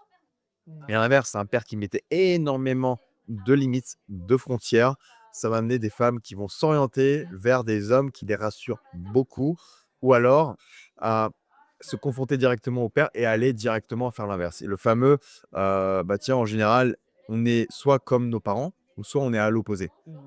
dans les grandes lignes. Il y a peu de personnes qui gagnent en éveil de se dire: «J'ai conscience comment étaient mes parents, je choisis la personne que je veux être en considérant toutes les personnalités, les parcelles d'identité qu'on peut être».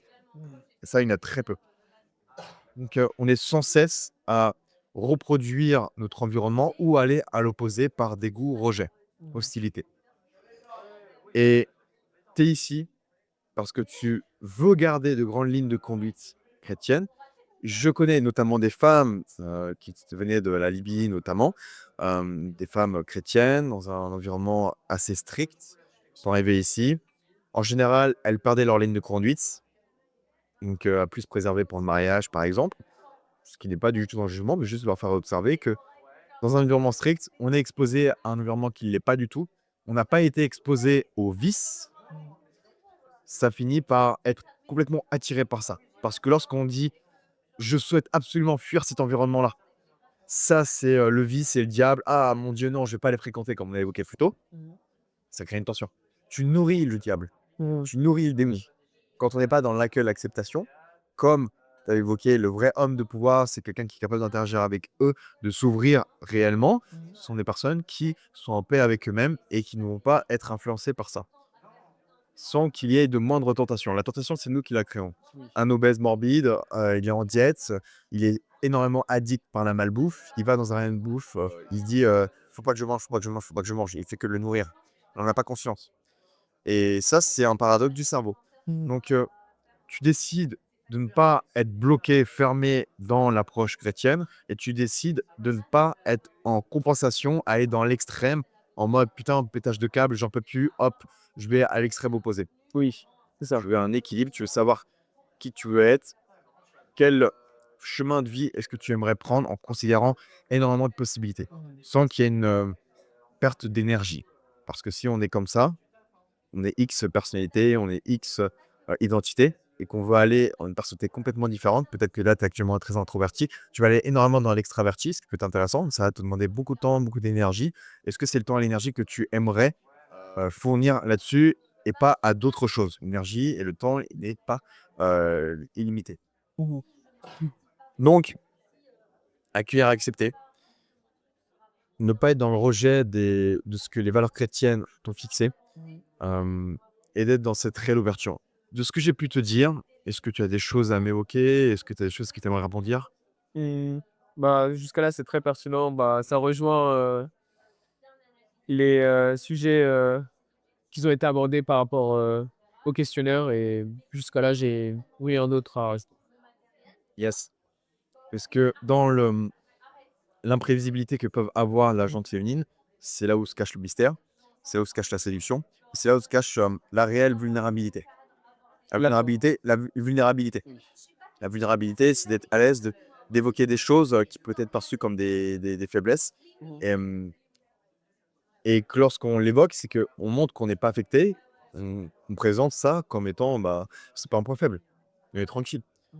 et les personnes qui vont réagir à cette, faiblesse, cette vulnérabilité, vont être ceux qui vont être, vont avoir la même chose et qui en ont peur, qui en rejettent.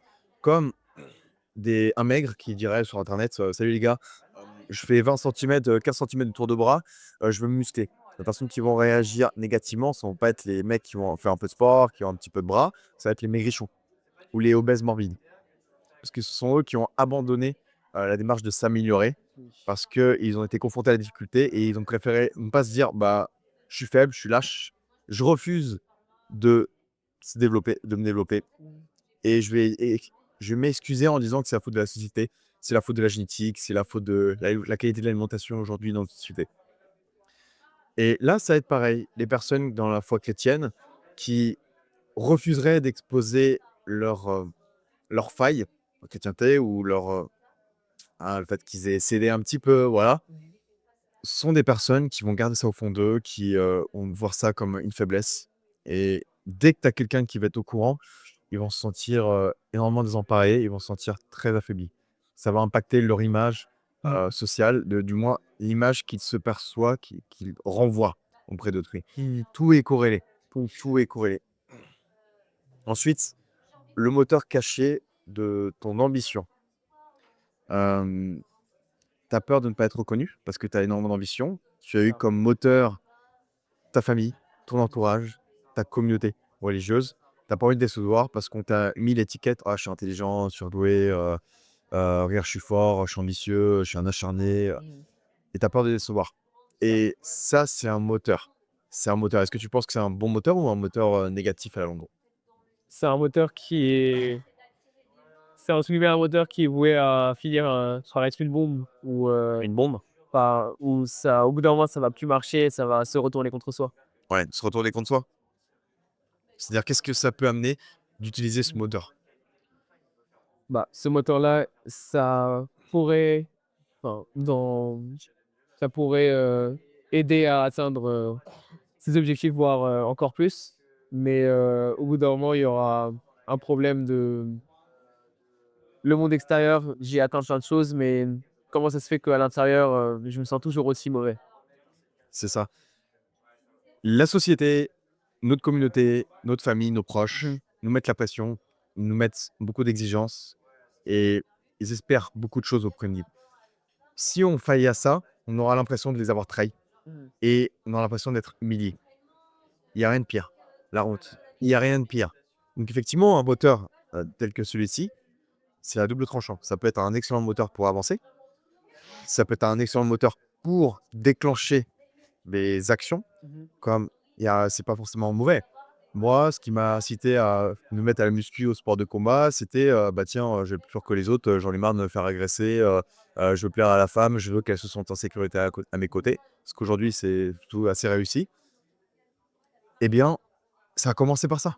Et aujourd'hui, je le fais pour moi, pour mon équilibre, pour, transmettre de l'énergie à mon entourage. Mmh. Et ça, c'est quelque chose aussi que tu as permuté. Ça, tu l'as Oui. bien compris. Ça, c'est quelque chose qui t'est largement accessible.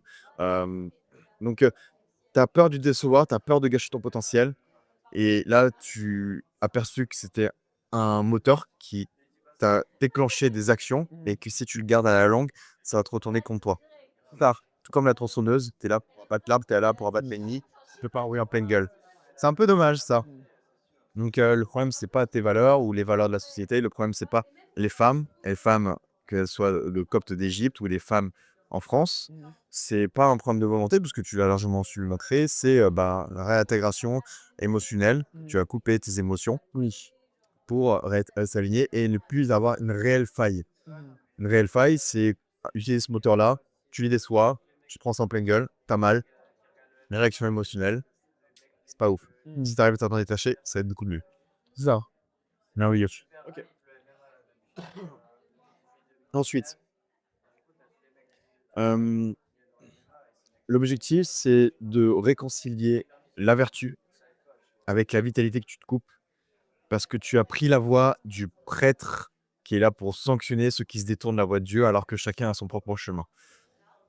Cette vitalité-là, dans certaines communautés, on voit ça comme étant du vice et le problème, c'est que ça nourrit énormément nos parts sombres, nos parts d'ombre.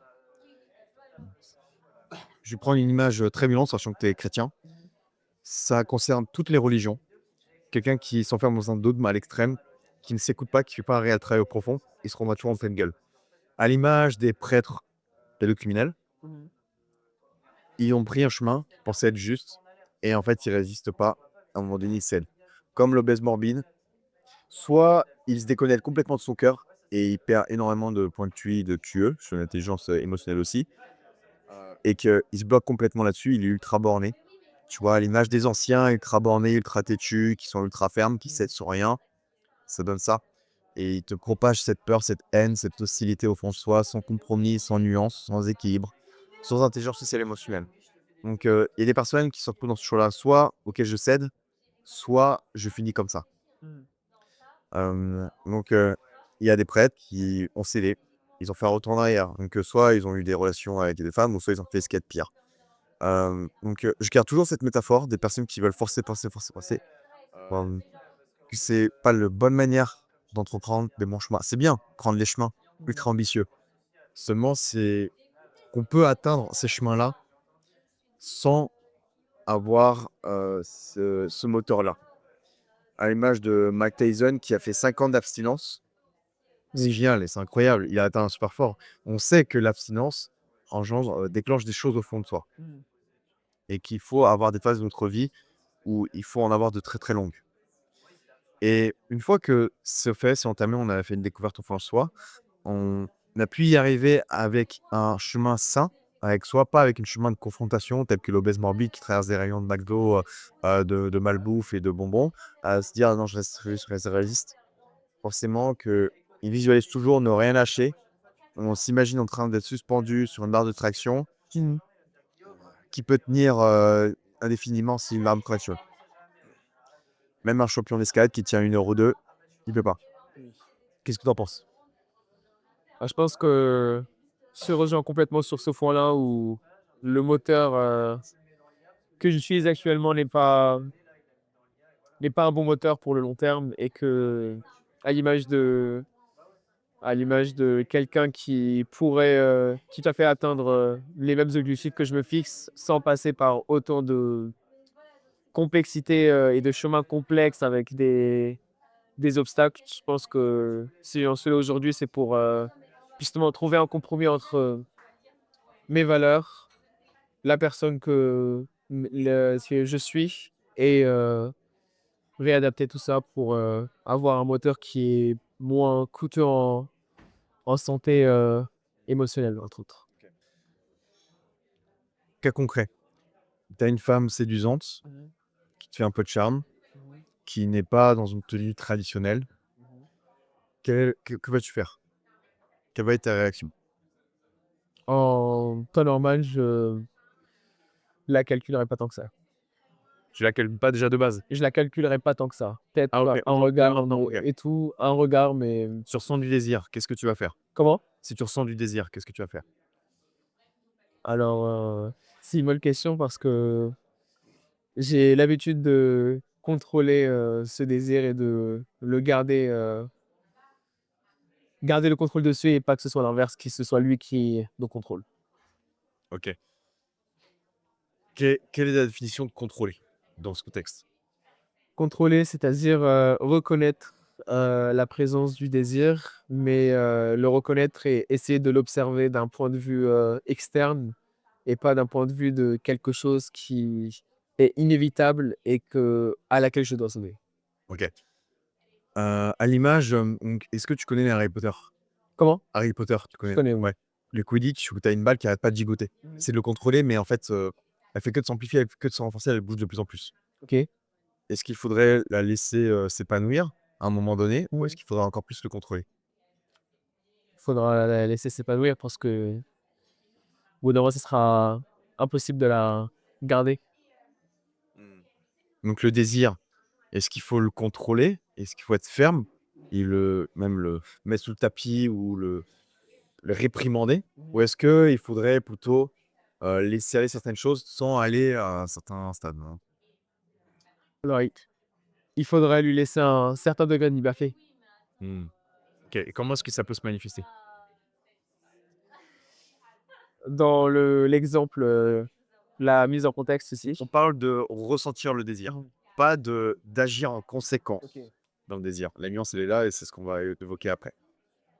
De ressentir le désir, bah, dans ce cas-là, de reconnaître que le désir est là et qu'il y a, par exemple, c'est certains ces traits-là font, en sorte d'alimenter ce désir et de le ressentir et de savoir, peut-être pourquoi est-ce qu'il est là et qu'est-ce qui l'alimente. Merveilleux. Donc, plus le contrôler, le retirer, Mmh. à l'image des Qatariens qui ont acheté nos Rafales, ils ont appris à manipuler les Rafales Mmh. dans la base où je me trouvais à Rochefort. Ils voyaient une femme, qu'est-ce qu'ils faisaient? Ils se détournaient. Une femme leur parlait, je te jure, j'avais une pote, magnifique, magnifique, qui apprenait l'arabe. Il dit: «Ah super, je vais m'exercer là-bas». Ouais, mais tu connais pas la culture. Mais vas-y, vas-y, vas-y. Et hop, elle va parler et elle se prit un gros vent en rejet. C'était d'une violence. Et ça, effectivement, c'est des personnes qui se contrôlent. Qu'est-ce que ça donne? On voit ce que ça donne avec, les Émiratis, avec Dubaï. On en entend parler, ils sont dans la pudeur incroyable et Là, ils te font des trucs dégueulasses, Discord à foison, même jusqu'à tuer pour certaines, malheureusement. C'est le prêtre qui est enfermé et qui explose. C'est de l'excès de contrôle, ils restent pas, ils sont dans un principe de transition, transmettre leur culture, transmettre leur religion sans réellement choisir et le comprendre et d'accepter qu'ils peuvent être là à rejeter. Ce qui amène à de tels débordements, sociétaux. Comprends pourquoi est-ce qu'ils ont encore la peine de mort chez eux, parenthèse. Parce que oui, heureusement, ils sanctionnent ça, la peine de mort dans un certain contexte. Et pour revenir à ça, on sent le désir, on accueille, on accepte. Et dès que on est dans cet accueil-là, on ressent.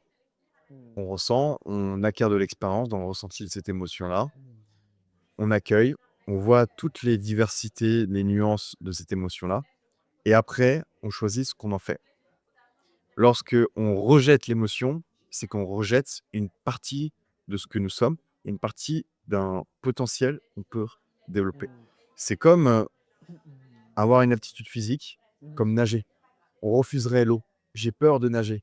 J'ai peur de nager, donc je fuis l'eau, absolument. Donc non, ok, on accueille, on accepte l'eau. L'eau a des dangers, mais des vertus. C'est double tranchant comme tout dans la vie. On va être là à apprendre à nager pour surfer dessus. Et là, l'émotion séduction va être là pour surfer, pour pas se laisser complètement dominer par justement la luxure et le désir et la séduction. Ça, c'est un gros défaut qu'un ami de longue date, sans le citer, chrétien tradit. Sa sœur, dans un contrôle, fermeté, sans la forcer, hein, c'est qu'elle-même, elle a accepté le cadre. C'est génial. Et qu'elle voit que lui et sa sœur voient l'interaction avec, les hommes comme étant de potentiels futurs partenaires. Le problème, ce qui va se passer, c'est qu'elle est rentrée dans une certaine case d'archétype, à un très, très, très haut niveau. Elle a une pureté d'archétype, c'est-à-dire elle va correspondre énormément à cet archétype sans avoir une diversité. Elle n'est pas exposée à la séduction. Elle va tomber sur un homme qui va la séduire. Soit c'est un mec qui a 0 masculinité, qui va être ultra soumis, qui va réagir par ses blessures et pas par alignement, par force qu'il est. Soit elle va tomber sur un pervers narcissique qui va être là à la manipuler énormément et elle va être très docile. Parce qu'elle n'aura pas été exposée à différentes parcelles d'émotions, différentes parcelles de mécanismes sociaux. Donc elle est extrêmement vulnérable. C'est à l'image de la mère qui surprotège son enfant qui va faire du skate, tu le vois avec des bandes et des protections de partout.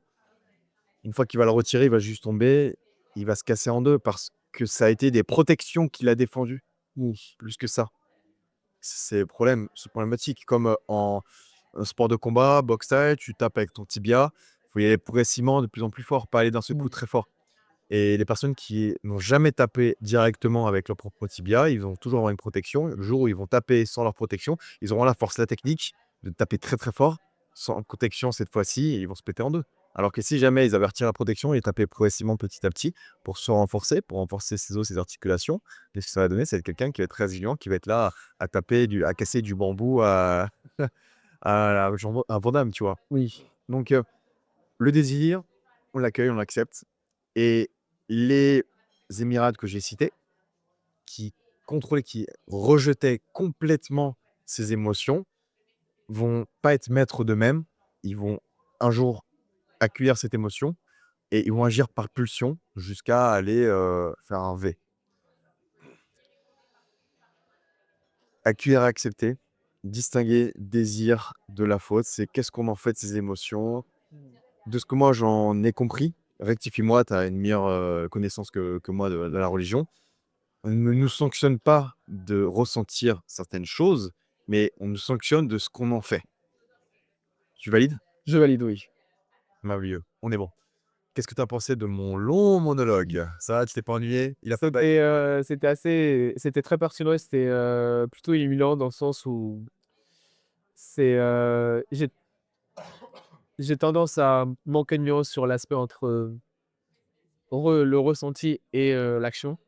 Où en fait, mes chemins, neuronaux sont associés, ressenti et action parce que je suis très dans l'action, dans ma vie de tous les jours. heu et je suis beaucoup moins dans le ressenti sans action. Donc c'est pour ça que c'était très pertinent notamment. OK.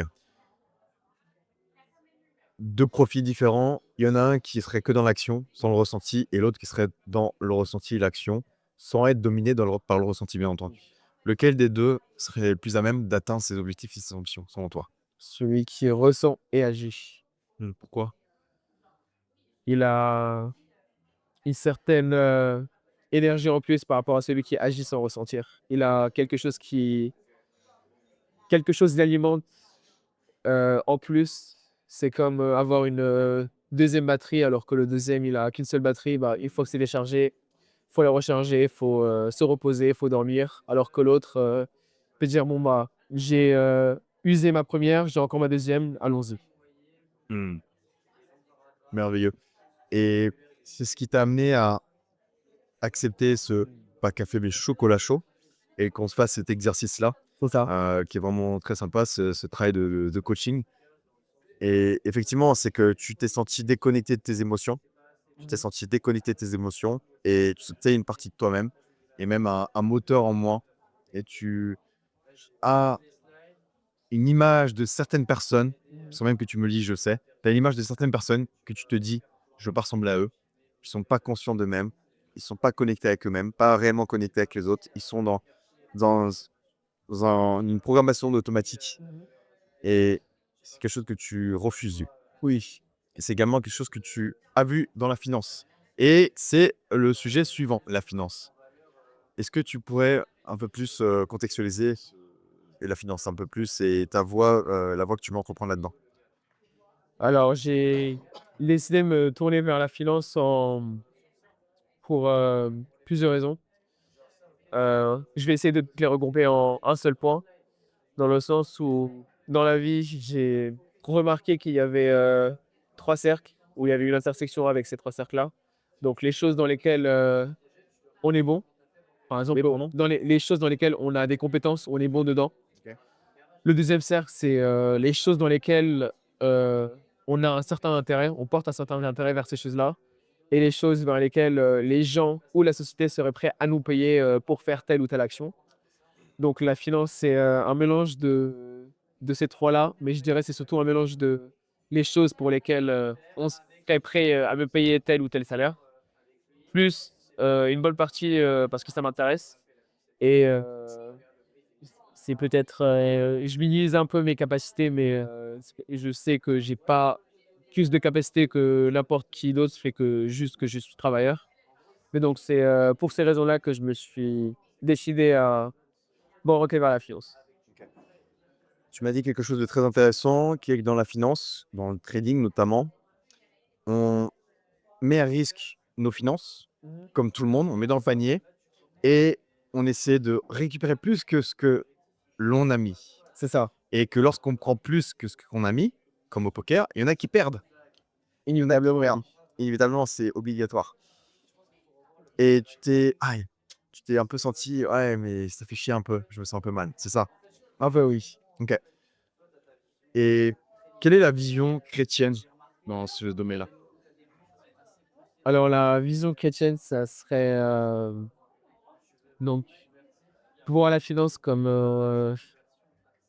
un outil qui peut être, qui est souvent très mal utilisé, parce qu'il y a des bonnes utilisations, comme qui? C'est-à-dire bonne, utilisation, quand on applique des mœurs, des valeurs? Par rapport aux valeurs, oui, par rapport au fait que, bah, dans la Bible, il est notamment, écrit que toute action qui a un certain potentiel d'addiction est très fortement déconseillée.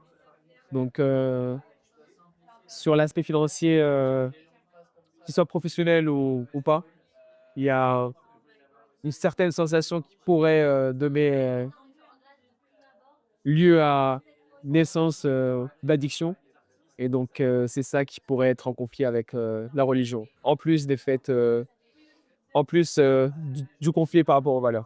Qu'est-ce qu'apporte l'argent? L'argent? Qu'est-ce que ça donne? Bah, l'argent, c'est, j'estime que c'est un moyen qui nous permet d'acheter entre guillemets «un certain seuil de liberté». OK. Argent est égal plus de liberté. Argent est égal plus de sécurité. On vivrait dans un endroit plus sûr. Parce que forcément, le prix de l'immobilier en Afghanistan, il est bien moins élevé qu'en France, à Paris, même dans le 93. Et forcément, que Paris 16, le prix immobilier est plus élevé que 93. Donc, ça apporte la sécurité. Ça apporte aussi la santé, forcément, hôpitaux privés ou même aller en Suisse pour un meilleur niveau d'accompagnement de santé. Ça, c'est indéniable. Donc, on sait ce que ça apporte. Est-ce que la Bible, est-ce qu'en tant que chrétien, tu serais sanctionné parce que tu cherches à avoir plus d'argent pour en avoir pour consommer, ouais, dans le système capitaliste de consommation et de possession, ou est-ce que tu serais sanctionné euh, uniquement pour avoir de l'argent? La Bible sanctionnerait la manière dont on acquiert l'argent. La manière dont on l'acquérait. Oui. La nuance, elle est là. Forcément qu'à voler, c'est à nuancer. Dis-moi, quand Jésus, il mangeait, Oui. l'argent, c'est une conversion de l'énergie qu'on peut fournir, de temps de l'attention, nous-mêmes, ou d'autres ressources, forcément. Et d'un point de vue économique, pour des basiques, pour les personnes qui nous écouteraient, on va pas troquer, échanger avec la serveuse, avec du poulet. Tenez, je vous sers un poulet. Ça n'a pas de valeur intrinsèquement. Ça n'en aurait en valeur si elle avait pas, si elle avait pas de nourriture, si elle serait dans un désert et qu'elle aurait très très faim. Forcément, là, ça aurait de la valeur et elle échangerait beaucoup plus. Donc, Jésus, il a son poulet dans un environnement pas propice au bien-être général. Forcément, il y a la pauvreté, il y a la famine. Il mangerait à la place de quelqu'un d'autre. Donc, forcément qu'on peut être là à se dire, il mange au détriment de quelqu'un d'autre parce qu'il y a forcément quelqu'un qui serait beaucoup plus à même à en avoir besoin de sa nourriture, qui serait moins alimenté et mangerait plus que d'autres. Donc, il mettrait quelqu'un d'autre en souffrance. J'ai pas entendu la Qu'est-ce que tu en penses? Il mettrait quelqu'un d'autre en souffrance en consommant pour sa survie. Non, bah, qu'il faut répéter la question parce que je suis pas sûr d'avoir entendu. Je mettais un contexte dans lequel il y avait Jésus-Christ qui mangerait Oui. au détriment forcément de quelqu'un d'autre, parce qu'il y a toujours quelqu'un qui serait plus proche de la mort, de mourir de faim. Donc, est-ce qu'on va dire Jésus-Christ il était méchant parce qu'il mangeait quelque chose que quelqu'un serait sur le point de mourir? Alors, non, il ne le sera pas. Pourquoi? Parce que sur ce moment-là, sur ce moment-là, il mangeait pour assouvir ses besoins en tant qu'humain et, euh, et pas pour, entre guillemets, laisser volontairement l'autre personne mourir de faim. Forcément que dans la société aujourd'hui, on consomme quelque chose que d'autres désirent et que on est plus à même à la consommer que lui-même parce qu'on est sans cesse dans un esprit de compétition. C'est la loi du plus fort entre guillemets, même s'il y a beaucoup d'intermédiaires indirects, on va pas être là à se tabasser pour récupérer le chocolat chaud ou que sais-je. On sait qu'il y a un système qui est bien fourchu où on peut nous laisser des tasses pendant 1 heure sans qu'elles surveillent, qu'on l'a pas mise dans le sac, hop là, on est parti avec. Heureusement, c'est par via ces intermédiaires que la compétition, elle paraît beaucoup plus saine et qu'elle rentrerait dans la case de la moralité chrétienne. C'est grâce à ces intermédiaires de stabilité, de sécurité. Sans qu'on ait une grande sanction comme notre pays où le vol est sanctionné d'une amputation de main. Aujourd'hui, non, c'est notre esprit de moralité sans qu'on ait une configuration de collectif comme en Asie du Sud-Est et du Nord-Est, au Japon, en Corée et Vietnam, où c'est le collectif qui prime, où le vol, ça impacte négativement la société et qu'on préfère se sacrifier pour le bien du collectif. Nous, on a une mœurs morale intrinsèque qui est profondément inscrite au fond de nous en Europe et aussi donc par le passé en majorité dans le Maghreb, bordure de la Méditerranée qui était chrétienne avant les conquêtes, les guerres islamiques. Et donc, grâce à ces intermédiaires, grâce à la moralité qu'on a, on a configuré notre société pour que ce soit bien calibré. Par contre, ça reste toujours la loi du plus fort. On est tous en concurrence. Dans les finances, c'est plus que concret parce que l'argent, c'est une conversion de la vie, entre guillemets. Comme on a pu l'évoquer, c'est la sécurité, c'est l'alimentation, c'est la santé. Et qu'on va être là en concurrence. C'est des personnes qui savent qu'ils se mettent en concurrence avec les autres, qui, comme en poker, on accepte de jouer, on met en jeu notre argent. Donc même s'il y a beaucoup plus de nuances et de subtilités d'intermédiaires. On est d'accord qu'il y a d'autres choses que des personnes qui ont leur argent investi sans qu'ils ne le sachent. Donc, il y a ta vertu qui te dit: «Non, la finance, c'est pas bien». Parce que ça te dirait que tu l'accaparerais pas forcément d'une belle manière honnête. Et de l'autre côté, tu as ton ambition qui est là. Est-ce que tu sens que tu as toujours cette dualité, cette confrontation au fond de toi ou est-ce que tu sens que c'est plus ou moins apaisé? Alors, je il y a un certain niveau de conflit, mais donc moi, mon inspiration, c'est d'être, donc analyste quantitatif, c'est, celui qui crée les, modèles mathématiques sous langage informatique qui vont être utilisés notamment pour, essayer de prévoir le marché d'un point de vue mathématique pour, se positionner dessus et je sais que il y a toujours ce conflit-là, mais que c'est beaucoup moins apaisant que si je faisais ça sans, à mon compte, en essayant de me positionner par rapport, à la tendance globale, des autres investisseurs et d'essayer de leur, entre guillemets, «empocher leur argent» d'une manière, plus ou moins légale. Tu as dit que Jésus, il sanctionnait la manière dont on prend l'argent Oui. et pas spécialement la manière dont on l'utilise. Mais forcément que si on consomme notre argent pour aller, voir des femmes de joie, plutôt que de donner à des associations ou, pour investir pour nous, notre futur ou pour nos enfants, forcément que là, il y a Jésus qui peut être là, entre guillemets, «à juger», entre guillemets. Oui. Forcément, c'est indéniable. Est-ce que la finance, c'est facile? Non, c'est loin d'être facile. C'est dur, Oui. c'est dur. Est-ce que qu'est-ce que tu mettrais, comme chance de ton côté? Quels sont les éléments favorables que tu vas te donner pour gagner les batailles dans la finance?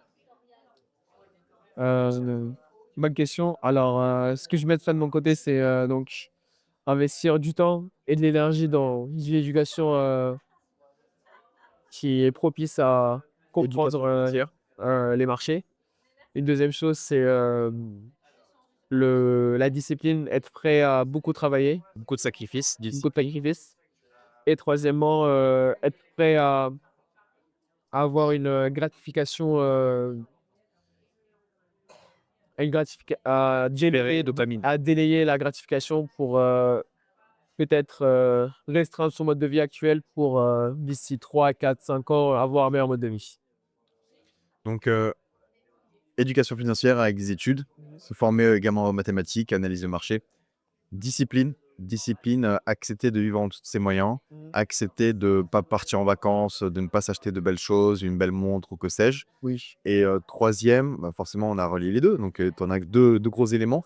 OK, donc ce sont des éléments qui va te mettre, toutes les chances de ton côté pour réussir. Oui. Est-ce que tu as des personnes qui, en mettant ces éléments-là, est-ce que tu as des personnes qui échouent malgré tout? À ma connaissance, j'en connais pas. Les personnes qui mettraient tout ça, il y en a pas qui échouent? Alors, posé comme il y en a sûrement qui échoueraient parce que il y a une certaine sélectivité dans le milieu. Là, c'est comme un jeu de balance, Oui. d'équilibre. Tu mets des éléments favorables à ta réussite, donc ça pèse. Et est-ce que tu penses que rajouter un élément de conscience dans les finances, qui vont être là à te «restreindre» entre guillemets, est-ce que tu penses que ça va être un élément qui va être favorable à ta réussite dans les finances ou c'est un élément qui va être défavorable? C'est un élément qui va être défavorable, OK. Donc, ça veut dire que, tu veux rester dans les finances, mais avec un handicap. qui est contraignant. Est-ce que tu sens que tu mets toutes les chances de ton côté? Pas du tout. Et donc là, est-ce que tu sens qu'il y aurait un choix plutôt à faire entre les finances où je mets toutes les chances de mon côté pour éviter d'être en faillite? Mmh. Parce que c'est ce qui risque d'arriver. Oui. Non pas que je te souhaite une nuance. Rester dans la finance avec, ou sans ces valeurs-là, ou aller dans un autre milieu pour respecter ton alignement, et tes valeurs. Alors ça serait soit rester dans la finance, mais être prêt à abandonner cet handicap ou soit, nuancer, son orientation pour, coller avec, les valeurs que j'ai. OK. Est-ce que tu sens que tu arriverais à aller beaucoup plus vers l'avant dans les finances si tu mettais de côté tes valeurs? Est-ce que tu sens que tu arriverais à aller avancer beaucoup plus loin? Je pense que j'avancerai plus vite. Ouais. Mmh. Est-ce que tu serais plus heureux si tu, garder ces valeurs dans les finances ou si tu les mettais de côté uniquement dans les finances? Si je les mets de côté, alors si je les garde et que si je les garde, ça signifierait que j'irai moins loin ou j'irai pas aussi loin que je voudrais, mais mais en même temps, j'aurais toujours ce conflit interne. Alors que si, je mettais de côté certaines, valeurs qui seraient en conflit avec, mes ambitions, j'aurais, de un une meilleure capacité à aller vers, l'avant et de 2 une meilleure, paix interne. OK. Je pense que, comme toi, je pense qu'il faut que tu prennes une décision radicale dans laquelle tu vas pas te détourner, dans lequel tu t'engages, dans lequel tu te sens aligné, tu auras fait ce travail-là.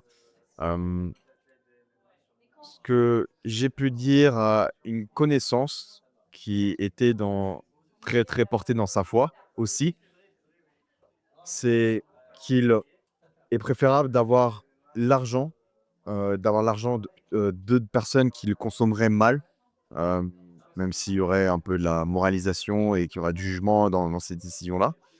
Prendre l'argent de personnes qui consommeraient mal leur argent et de la consommer d'une bonne manière. Ça, c'est quelque chose qui l'a aidé à s'épanouir. C'est quelque chose d'important. C'est une orientation de vie avec un alignement spirituel. Comme on le sait, c'est pas uniquement les actes que Jésus sanctionne, que Dieu sanctionne, c'est les raisons et le contexte. Comme des chrétiens dans les forces spéciales, Dieu ne les sanctionne pas de tuer quelqu'un, c'est le pourquoi est-ce qu'il les tuerait. Un enfant désarmé, qui a peur, qui est pas agressif, donc c'est pas un enfant djihadiste, il va pas le tuer. S'il le tuerait, forcément Jésus, il va se tuer. Un enfant qui a un roquette, qui veut le tuer en criant, un cri de guerre, là, c'est autre chose, il est en légitime de se défendre. Ou même tuer une personne qui n'était pas armée, qui n'était pas, dans une situation de conflit et qui le tue quand même parce qu'on sait que c'est un monstre, on va pas désigner autre chose, un monstre et que c'est sa mission de le tuer. Jésus, Dieu ne va pas forcément sanctionner. Donc c'est pourquoi est-ce qu'on le fait? Pourquoi est-ce qu'on le fait? Et de ton côté, je pense que prendre du recul, te poser plein de questions afin de t'éclaircir pour prendre et trancher. Prendre une décision et trancher. Oui, je pense que c'est pas mal. Qu'est-ce que tu en penses? Je pense que c'est, l'action à faire ou qui me permettrait d'avoir une meilleure, clarté mentale et une, sensation de paix, et de réconciliation. Mmh, je pense aussi. Hem, c'est la seule, dualité que tu as au fond de toi qui reste. Je pense qu'on avait travaillé sur le reste. Est-ce que tu voudrais qu'on travaille autre chose? Est-ce que tu t'attendais à d'autres choses aussi dans cet échange? Alors non, j'avais, pas d'autres, attentes particulières par rapport à ce qui a été traité.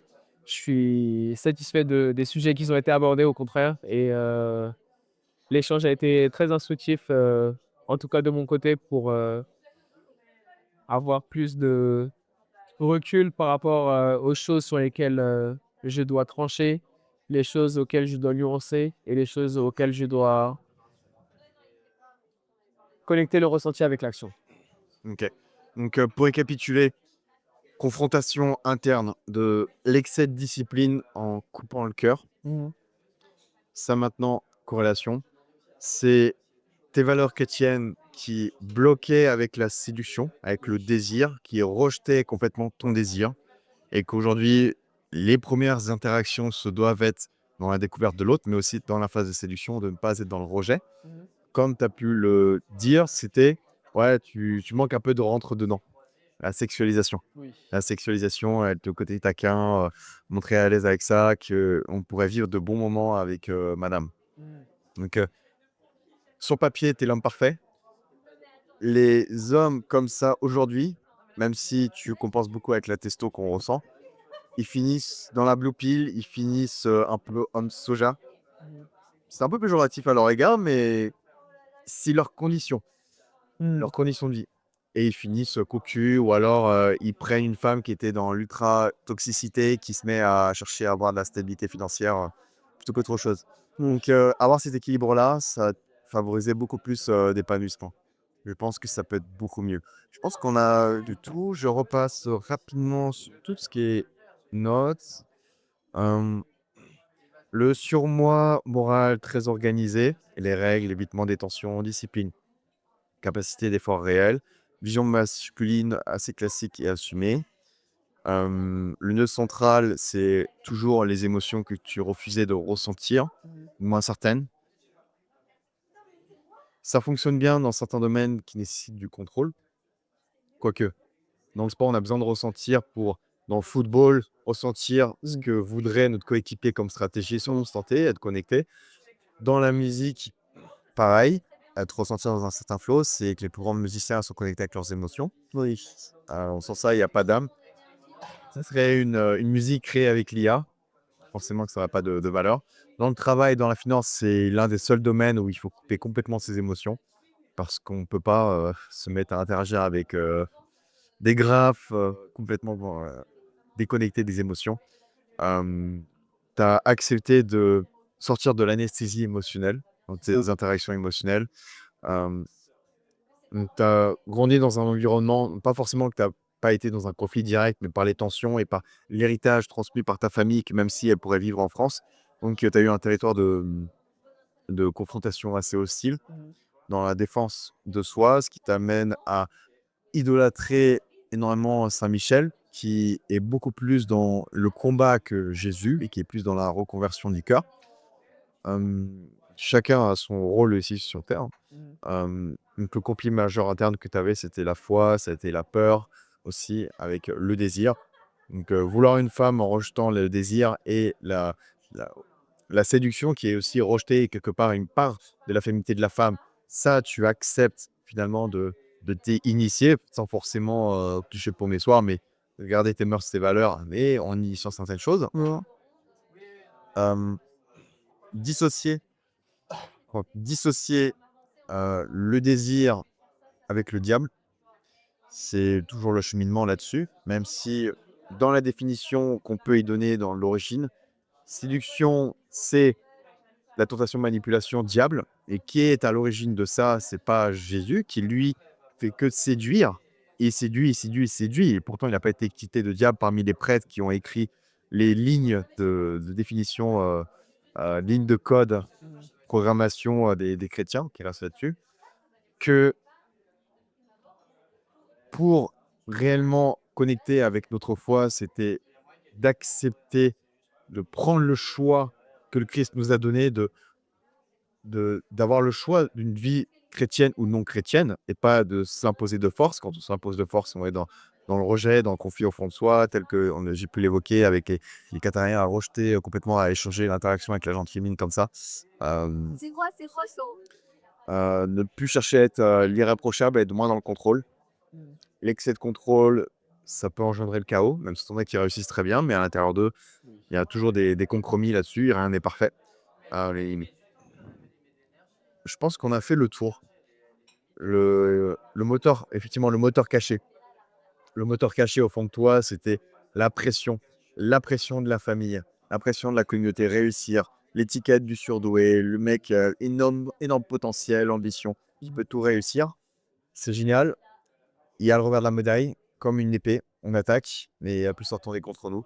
Et ce qui peut se retourner contre nous, c'est quand on échoue, on a la honte qui s'abat sur nous, on a la honte sur la famille, l'humiliation. On peut avoir, notre famille peut ressentir de la trahison. Donc c'est se nourrir de négativité mutuellement, se mettre dans un contraste, dans un constat de négativité qui peut être un piège mutuel. Ça, c'est quelque chose dans lequel tu en es bien ressorti. Et je pense qu'on a fait le tour, la fleur du rejet avec la gentille aussi, à interagir, ça va être sympa. Tiens, est-ce que tu es chaud, est-ce que tu t'engages auprès des auditeurs, même si on ne voit pas ta tête, à aborder 2-3 femmes dans la rue? Aujourd'hui, Tu y vas? Let's go? bon, pourquoi pas, allez. Yes. Et on est bon. Je pense qu'on est bon. Qu'est-ce que t'en as pensé? C'était mieux que ce que j'avais en tête. Ah ouais? Oui. Merveilleux. Et pour, donner des informations à nos éditeurs, les personnes qui ne sont pas concernées dedans peuvent se dire que c'est un travail léger. Seulement, je vous garantis que ce qu'a fait Benjamin, tu en as qui mettent des années à faire. Ça a pu être Cela a pu être possible parce que Benjamin s'est mis dans un conditionnement d'ouverture, d'humilité, de remise en question, d'apprentissage, qui ne considère pas mes propos comme étant, omniscients, que ça c'est porteur de vérité, mais porteur de réflexion, de raisonnement, Mmh. heu et que ça fasse écho au fond de lui pour faire avoir son propre chemin. Derrière, il y aura aussi un travail qui va être fait. Ça va être mis à plat, il y aura des réflexions, des raisonnements dans lesquels il y aura Benjamin qui va prendre une voie, dans lequel il va se sentir bien et aligné. Je pense qu'on est bon. Je pense aussi. Il y a autre chose à ajouter? Non, je pense qu'on a fait le tour. C'est merveilleux. Merci à toi Benjamin, Merci à toi. on est bon. Merci à vous d'avoir visionné ça. J'espère que cela vous a apporté beaucoup. En tout cas, remerciez surtout Benjamin pour, son exposition, sa vulnérabilité, se présenter. C'est pas quelque chose d'évident. Vous comprenez qu'il ne montre pas son visage parce qu'on a évoqué son origine et son origine, ne plaît pas forcément, à d'autres personnes. On va résumer ça comme ça et que c'est son intérêt, de protection d'agir ainsi. Merci à vous. Ciao, ciao. Et